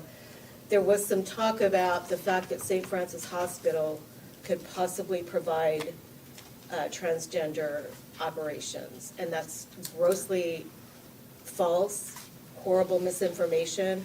And the bottom line is, St. Francis is a Catholic hospital. They won't even do tubal ligations. And to put that out there as a narrative, as a fear factor, is just something that the council, we took an oath. We're not to spread misinformation. We are to protect our community, 45.5 thousand people in each district. Not the 10 that we got emails from, not the 5 we got emails from. This is an entire population, and it's imperative of us taking an oath to the community that we follow through and do not impart our personal religious views or our personal ideologies on what we think a society should look like. So that's all I have to say. I've finished No, up for sure. I'll keep on going if you want. Anyone else want to contribute? Counselor Hall Harper? I would just add that I'm, upset that we are doing this, although I understand why from a strategic standpoint. But I would just say again, it's never the wrong time to do the right thing. And this is certainly something that needs to happen. But unfortunately, there's always going to be a segment of society that has to fight more than others, just to be accepted. But to your point, that's exactly why I do not recite. I understand that. I'm with you there. And so I leave for that very reason, but I just want you all to know that I do support this ordinance. And, hopefully we'll get there one day, but I'm here for it. Sooner rather than later. We'll see. Counselor Dr. Wright? Thank you. This will come back.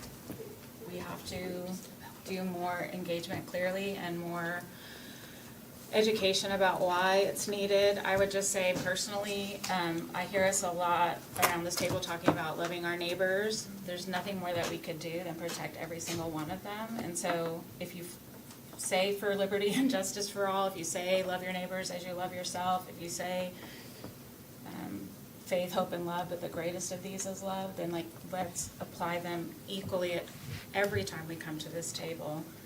We are leaders in this community, and we have been tasked with a great responsibility, sometimes through the most difficult times. We have been leading through some extraordinarily difficult times when other leaders have decided not to step forward or to distract and deflect and divide. I find that we come together in the opposite manner because we have to, because these are the people we see every day at school drop-off, at the gas station, in our place of business, in our places of worship. We are held to account because we are neighbor to neighbor. And so if that is a value system that you uphold for yourself individually, it's okay to let that shine through in the policy work and not come from a place of fear or misunderstanding, but come from a place of strength and knowing that the 10 loudest voices are not the voices of the majority in our city. We know that to be true every time that we've had to make incredibly difficult decisions.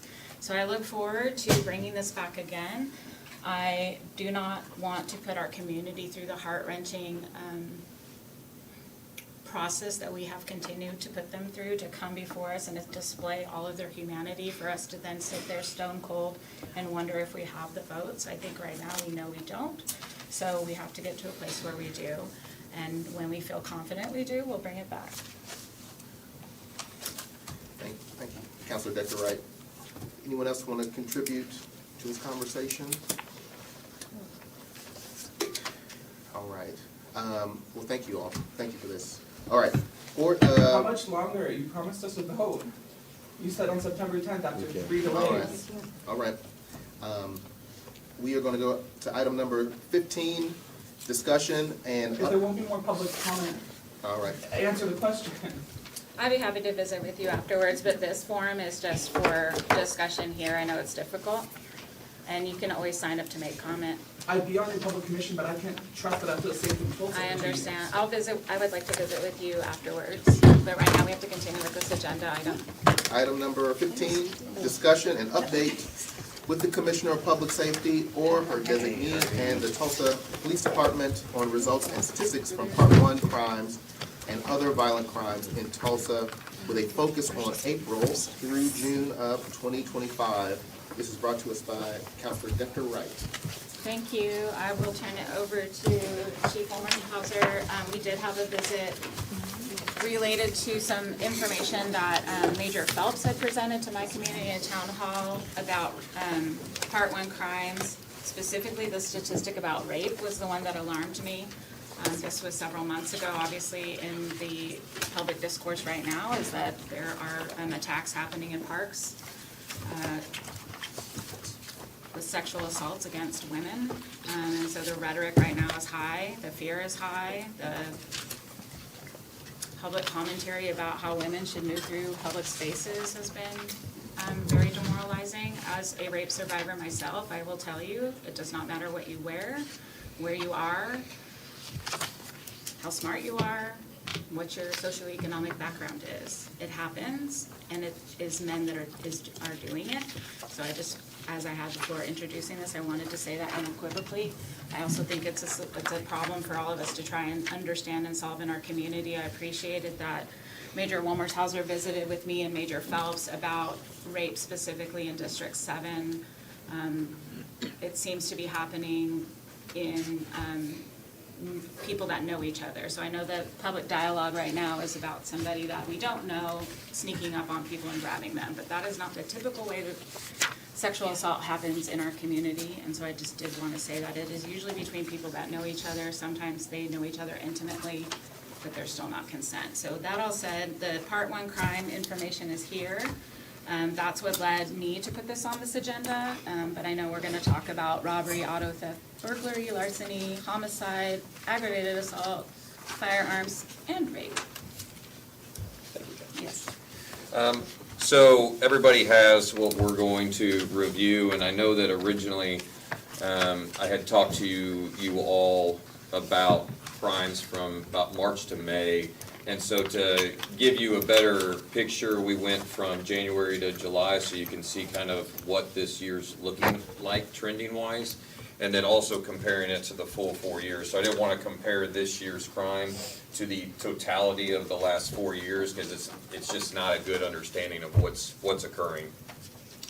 Before I get started, Chief is in a briefing with the FBI. Couldn't be here, but wanted to be here. Commissioner, do you have anything that you want to cover before I start?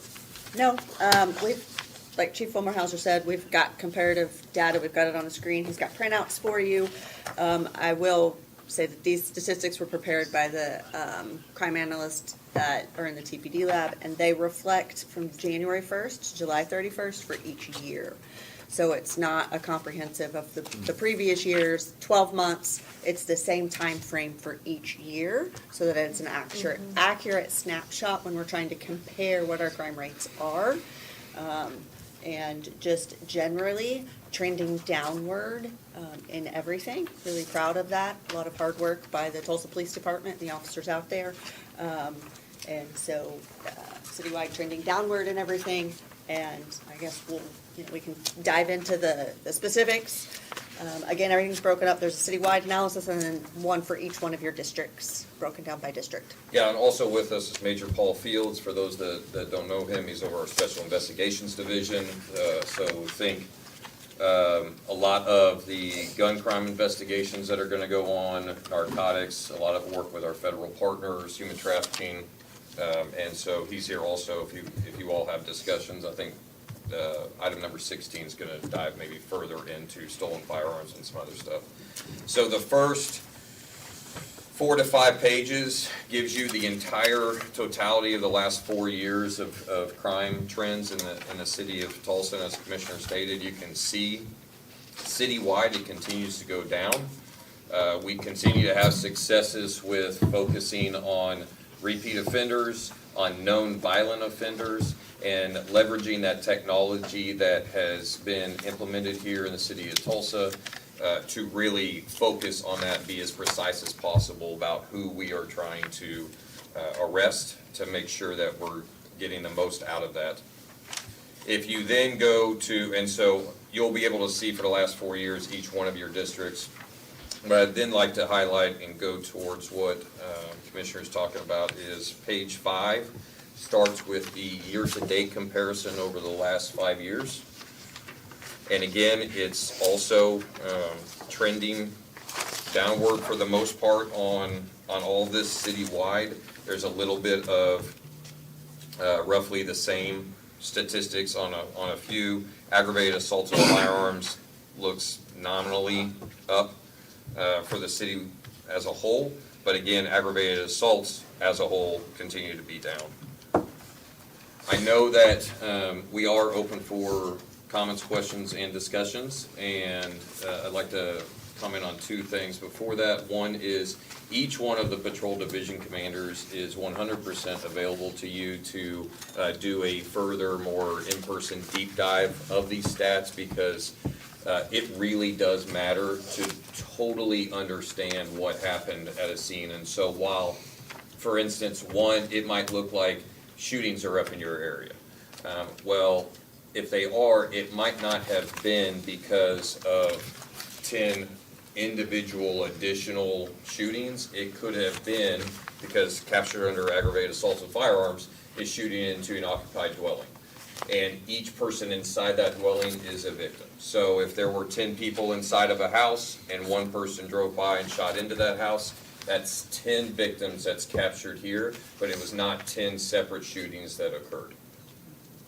Lastly, into Counselor Dr. Wright's discussion over rape, and what we talked with her about with Major Phelps, is rape does trend higher on different things. It is down right now, but what we'd like to also express is that the movements around nationally of Me Too to increase reporting impacts that.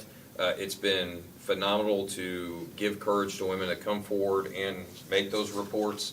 Furthermore, the Tulsa Police Department, as well as the state of Oklahoma, has increased training around that to help understand how to best report that and how to best interact with that victim. But also, we at the Tulsa Police Department, I can't speak for the rest of law enforcement in the state of Oklahoma, but we take a trauma-informed lens to those types of investigations and really try to understand the victim and make sure we're taking evidence-based approaches as to how we do that. So with that, are there any questions? Yes, just real quickly. Commissioner, remind me again of the time frame for these statistics on like page 2. They're January 1st to July 31st. Are you saying, I'm sorry. page 2?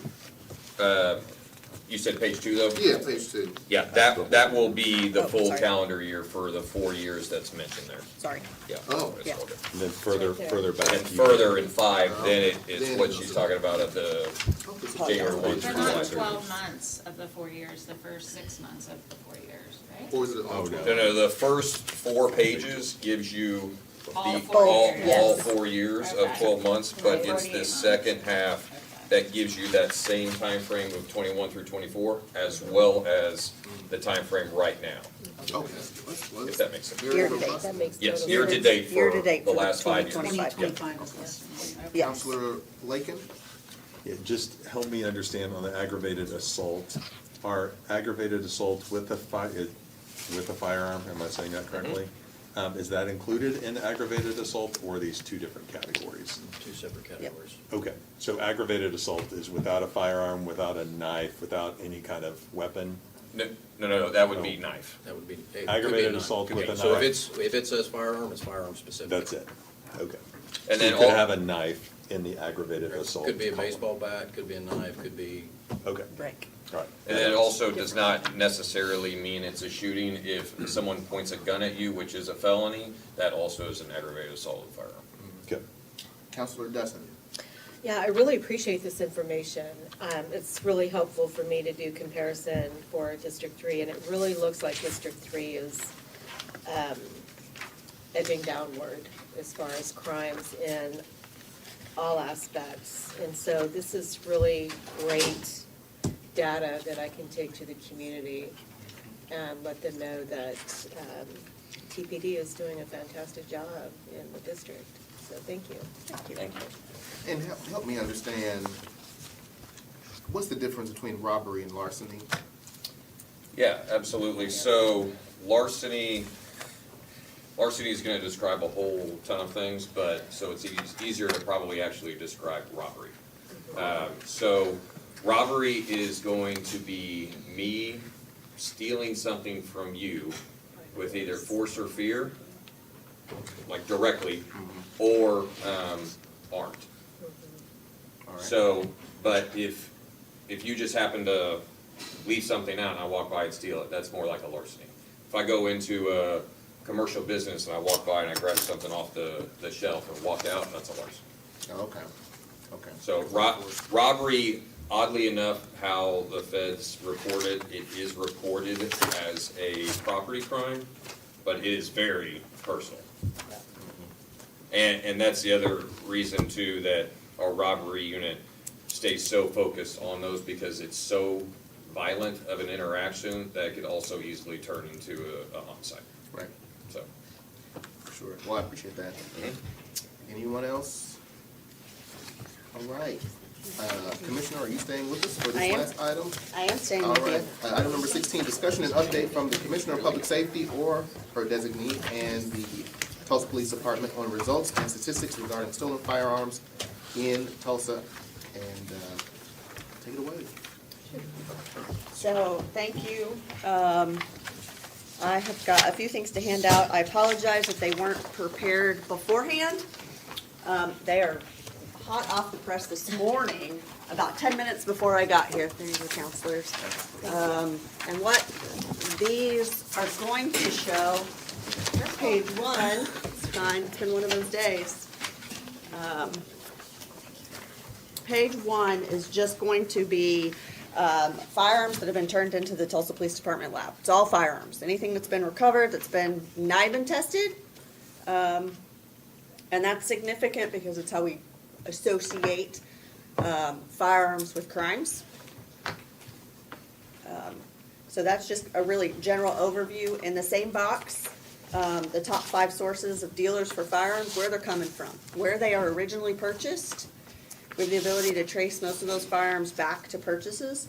So the top box lists 2 different academy locations. The bottom box combines the 2 academies. As you can see, the Academy Sports and Outdoors is the primary source of where stolen firearms are originating from. They're stealing them from Academy Nope. or? Nope, that's what I was just getting ready to clarify. They're Okay. not stealing them from Academy. They're being legitimately purchased at Academy, and once they are recovered, they're being traced back to the academies. So, the second sheet of paper that you've got is an analysis of how that firearm was stolen, what kind of crime it was. 445 total firearms were stolen. 270 of those were from vehicle. Now, these are broken out a little, there is some redundancy in some of these crimes. As you look down, have larceny, $50 to $200 or $199 from a vehicle, and then larceny under $50 from a vehicle. They're all based on an FBI UCR code, and so there is a little bit of very deep dive into these, so some of them kind of relate together, but if you'll see the top one, larceny over $200 from a vehicle, so that's the price of the firearm, is the $200, but $270. And then, like I said, you can add a couple of these to it, so roughly, probably close to 300 of the 445 firearms are stolen from vehicles. And that's pretty significant. That's something I know that Major Fields can probably talk to, something that we've really preached for a long time. Seen that as a trend and really try to have that public education for responsible ownership, gun ownership, so that we're not seeing this facts, these numbers. The vehicle component is huge. I don't deal so much with stolen firearms in my division, but when I was division commander over Riverside from 2016 to 20, at that time we were averaging about 10 firearms a week stolen from vehicles. A lot of times we will recover a firearm, it doesn't check back as stolen because a lot of owners do not have their serial numbers. I'm quite certain a lot of the crimes that we investigate involve stolen guns, we just can't prove that they were stolen. Every gun that is taken in by the Tulsa Police Department, we run an E-trace on, and that's what Commissioner Roberts was referring to, of being able to trace it back to its lawful purchase. That could be from a third-party FFL, or it could be a brick and mortar store like Academy Dongs, something along those lines. And I will say the NIBIN numbers are probably a little low, not by much, because there are certain firearms that can't be NIBINed. And for those that aren't familiar with what NIBIN stands for, it's the National Integrated Ballistic Network. It's very much like a fingerprint, works for humans, it's a fingerprint for a firearm. Each firearm leaves a distinctive tool mark, whether it's from the extractor, the breech face, the cartridge casing, when that weapon is fired. We use that information to then register that in the ATF database, which is the NIBIN database. It collects and stores those. When we get new cartridge casings in, it'll then do a comparison, and that's how we're able to connect crimes with a particular firearm. So there are some firearms that are not eligible for that, for instance, shotguns, revolvers. Now, we can do a direct comparison on that, but it's not going to initially show in our NIBIN numbers. So it could be higher. Could be slightly higher. We don't take in that many shotguns, revolvers. They're mainly automatic pistols and that sort of way. I think bolt action is another, a bolt action rifle would be another one that you'd have to request a direct comparison on. Councilor Gilbert? Yeah, I put this on the agenda because I had wanted to put it on for our legislative summit, but I pulled it. So, just so that we could have a more in-depth conversation about it here at the table. So, quick question, any of you three could answer this. The larceny, $200, that's, the $200 is the worth of the gun that was stolen, Yes. right?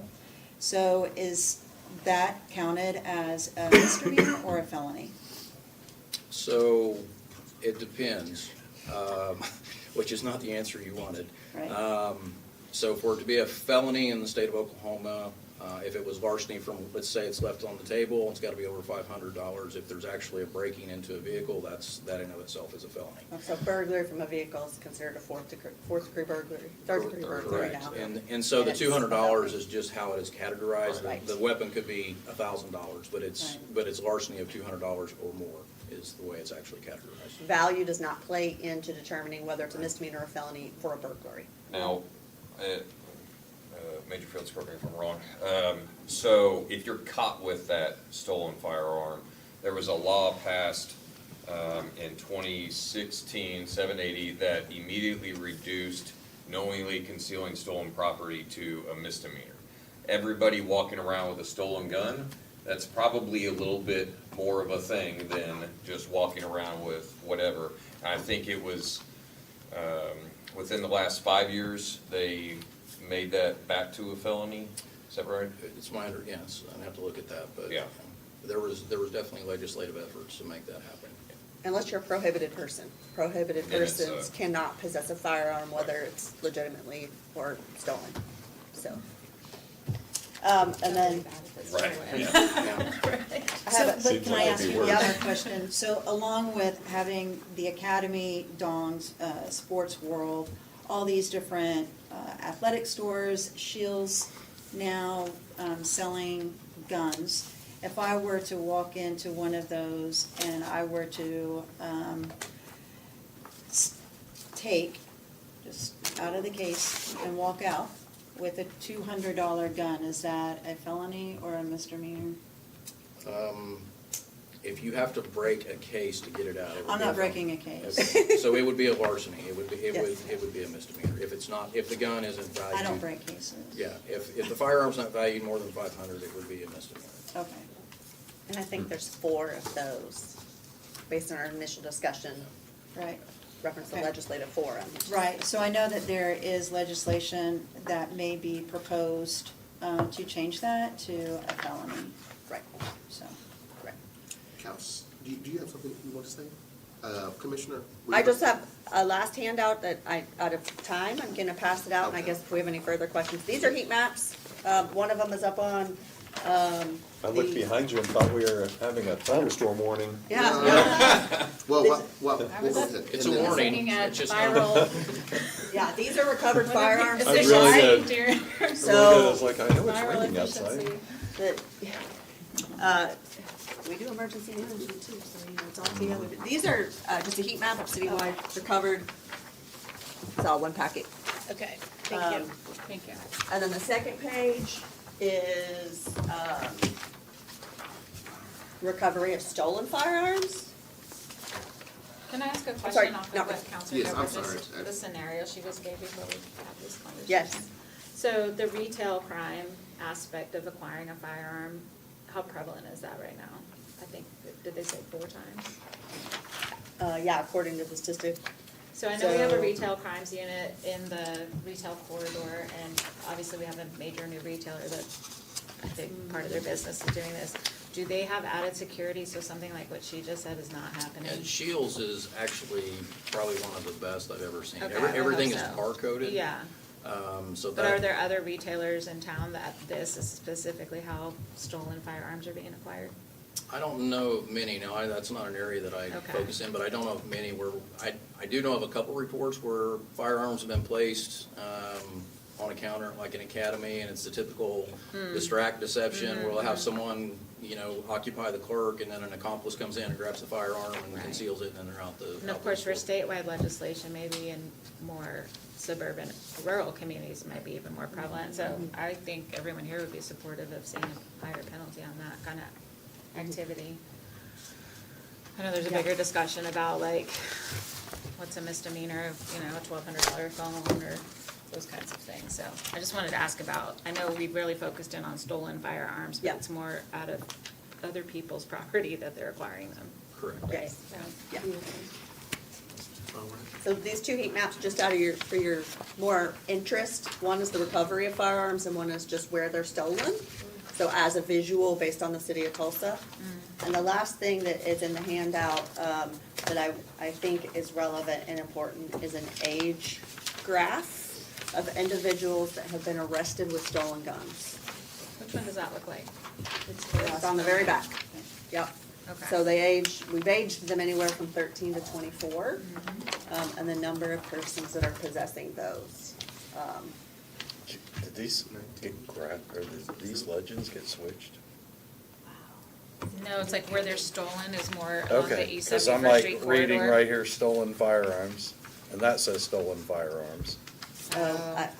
That's why I was asking if the legends got switched. I mean, she gave me these about 10 minutes before I left Oh, I in see here, at the so she was bottom. Yeah. probably The trying bottom. Yeah, to hurry these up. because it as says well, stolen so- firearms, but in the One of legend them it is says where they're recovered. recovered, the other is Yeah, where they're I think actually- it's the The little what's at the italic. top is gonna be correct. Yeah, it's Okay. that's what you're looking at though? Yeah. Yeah. Okay. So, and one last talking point is it's very raw. I don't even have copies to share, can't share it, but she did a dive into how many of these stolen firearms have been used during crimes. So, an individual arrested with a stolen firearm has been committing a crime, and we have 19 incidents year to date. Wow. That's a day? Year to date. Oh, year to date. Yeah, not 19 I a was day. about That to would have a heart be- attack over here. No, I would say that number is probably higher because we probably have crimes committed with stolen firearms Ones that we that we don't can know they're prove. stolen. Yeah, ones we can prove. Correct. So, Oh, right. I'm curious, you think about, let's say, Academy, for instance, or any firearms dealer or someone who sells firearms. What sort of like education or like if I'm the store clerk, I can say, hey, make sure that you lock your car, or what sort of in communication should we have with some of these retailers to say, hey, you're on, like you're pretty popular, or this statistic is affecting our city, negatively. Can you partner with us to reduce this? You understand kind of what I'm saying? Can I answer that? Or Go ahead. go ahead, you go first. Well, I was gonna say, a lot of this, the retailers have to go through a pretty extensive process to sell a firearm. A lot of firearms are acquired through what we call a straw purchase, where a person that can legitimately purchase a firearm will go in and do that, and then they will pass that firearm off to someone who cannot possess it. There's no way for a retailer to prevent that. Certainly, as far as an education campaign, I think you could probably put together, and they do put a brochure out with a lot of firearms sold from the ATF on how to properly secure. Okay. I think, if we really wanted to do something like that, we could probably put out brochures and have them place that with each firearm to make sure you don't leave your gun in your vehicle. People are just lazy. We have people during the task force, we had 4 calls come in one night within an hour time period of burglary from vehicles. We had 5 burglary from vehicles within an hour and a half. Of those 5, 3 firearms were stolen. So we literally have people actively going out in the city at night, checking vehicles, looking for firearms, because it is an easy way to acquire them. If you're driving around and you have an NRA sticker or a Glock sticker or a "Pry it from my cold dead hands" sticker on the back of your truck, it's probably a good target. It's an advertising. So there's also Tulsa Police and Tulsa Fire did a joint effort last year of doing some town halls, community town halls, going around to the different districts or different areas, talking about gun safety and encouraging. Family and Children's Services was also a part of that, and they were handing out free gun locks at those town halls. So, so the education piece has been there. I know that Tulsa Police on their social media page, they always do Where's Your Gun Wednesday. So hopefully people are paying attention to that. But basically, I mean, we all get busy and we forget if some things in our cars. I mean, people sometimes forget their purses and their keys and everything, but Kids. and their kids, and their animals. But I mean, guns are something that are something that's being sought out more for theft these days, and so and being used to harm other people. So always encourage people to look at getting gun locks. I know that Academy partnered with us as well when we were doing those town halls with them, with you all, TPD, and they were publicizing those town halls. So we can't emphasize it enough. You can talk until you're blue in the face about how important gun locks are if you're going to be a responsible gun owner. But sometimes people just get too busy and they forget, unfortunately. Absolutely. And I would say that the firearms are a commodity in and of themselves. So it may not necessarily be used in a crime, but it is a commodity that's easily sold and traded. Thank you. No doubt. Counselor Dr. Wright and then Counselor Bangle. Just a quick question, on the recovery side, how many are matched back to the previous, like, rightful owners, or is that very low? It's, if we can find the owner, if a report has been made in another jurisdiction, we've returned several firearms to other states, to people. Is that something they need to, like, do the serial number and all? That's, you have to have that in order to prove Okay, that. is Now- there some guidance out there that we can also provide as we're talking about not leaving things in our cars, but also, you know, protect your property so that if it does get, Well, it's no different than anything else in your home. Record the serial number of that item. Without that serial number, there's no way for us to positively prove it back to that person. Now, the caveat to returning a stolen firearm, a lot of firearms we recover that are stolen have been altered. Once it has been altered to where it is fully automatic, it now becomes a machine gun under federal law, and it has to be destroyed. So where we see a lot of the young individuals carrying what we call a Glock switch, you can buy them online, you can 3D print them. They'll put those on the back of a Glock, make it fully automatic. That then becomes a machine gun under federal law.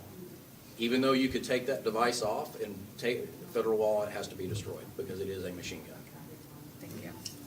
Counselor Bangle. Obviously, we hear about ghost guns, right? How many of those are you finding? Not very many, actually. That's good. Now, we do, the biggest issue, one of the biggest issues that my unit deals with are these conversion devices, whether what we call a drop-in auto sear for an AR. Right. Those can be 3D printed in under 30 minutes. The Glock switches can be 3D printed in a few hours. That's mainly what we're seeing. The ghost guns require quite a bit of machining and milling. We have recovered, have a couple cases where we've recovered, but those over the last 4 years, maybe 2. That's good. Yeah. And correct me if I'm wrong, the reason we haven't nearly seen the influx of ghost guns in this area, unlike some jurisdictions out on the Easy west to East acquire Coast. guns. Easy to It's acquire so guns, easy you're right. to acquire guns. Okay. We have constitutional carry, I mean, it's, you know, everyone's armed. So I got one more question. I'm really surprised about this location and the IDL being here. Obviously, the de facto mayor of Woodland Hills Mall already knows that she's in that zone, but The no-no zone, it's. what do we restaurants, too. attribute the IDL to? I was gonna say, there's probably a couple to that. One is the increased enforcement downtown. folks come down here to work and probably feel comfortable carrying they want to drive with their firearms in their cars to and from, and their errands after work, and their employers don't prohibit them to bring them on their work site, and so they're parked in parking lots. It's probably a pretty fair assumption. And that's what we were seeing prior to the task force as well, the impact unit. We would walk a lot of the parking lots. People just, you're prohibited from having a gun in a bar. And so if they want to go to happy hour afterwards, they'll think nothing about taking that firearm and putting it in the side door pocket. You can walk by and see the handle, the butt of that gun sticking out, and it makes it an easy target. So our impact units, task force, we will actively walk the parking lots looking for those vehicles, and then we'll try and make contact with the owner when they come back to the vehicle. So a lot of those are attributed to that. In District 7, the retail corridor, because there's a lot of entertainment, right? So you're Yeah. going to a movie, you're going to a Right. dinner, you're going to the gyms, things that people know you'll be gone for more than 15 minutes. So it becomes a big target, and like was shared earlier, if you have certain identifying markers that make you seem more favorable Yep. to get a hit, then they're Right. gonna do that. So Yep. just for awareness, it's a regional draw over there, so we can message it as much as we want within the city of Tulsa, but we need to also be mindful of our visitors. So maybe our retailers or something can help too, like, just, I don't know, maybe we can just strategize a campaign of like, hey, we want you to be our customer, but be aware, like, we're not creating crimes of opportunity. Well, and obviously, if you know you're gonna be out and about for several hours, right? Honestly, I don't know why you need to carry your gun specifically, especially if you're gonna go into a place where you're not allowed to carry. So, like you said, sticking it in the pocket, I don't even grasp that concept, or sticking it in Under your the glove seat. box. Glove boxes Yeah. are easy to break into. I mean, to me, if you know you're gonna be out and about for several hours and you're prohibited from carrying a gun, why would you even bring it? So, yeah, Well, it's also, if you're- education. If you're is gonna really what make it that comes type down of to. investment of buying a gun safes are not very expensive. No, you're right. So, go ahead and make that investment to keep it safe. Yep. Very important. I tried to have this conversation with a constituent about this sort of cycle of theft and crime. He said, oh, Counselor Archie, you're victim blaming. He says, if somebody breaks into my car, steals my gun, that's on them, don't, it's like, we have to sort of broaden the scope and say we're all, in some way, we have a ability to respond in a way to help the situation get better. And I think I want to think through how I can do that more effectively in my district, as I'm looking at Tulsa Hills, similar to the Woodland Hills corridor. Everybody has a part that they can play. This is not to say, we're going to victim blame the person who gets their car stolen out of their car, but there are ways in which we can all make the situation better. So, Well, there are bad actors, unfortunately, right? I mean, Right. That there are bad actors out there. Right. And there are simple things that all of us could do to prevent being victims of crime. I mean, and that's absolutely. Well, thank you. Anyone else before we bring it home? Honest people, honest. Well, thank you, everyone. Item 17, we are adjourned.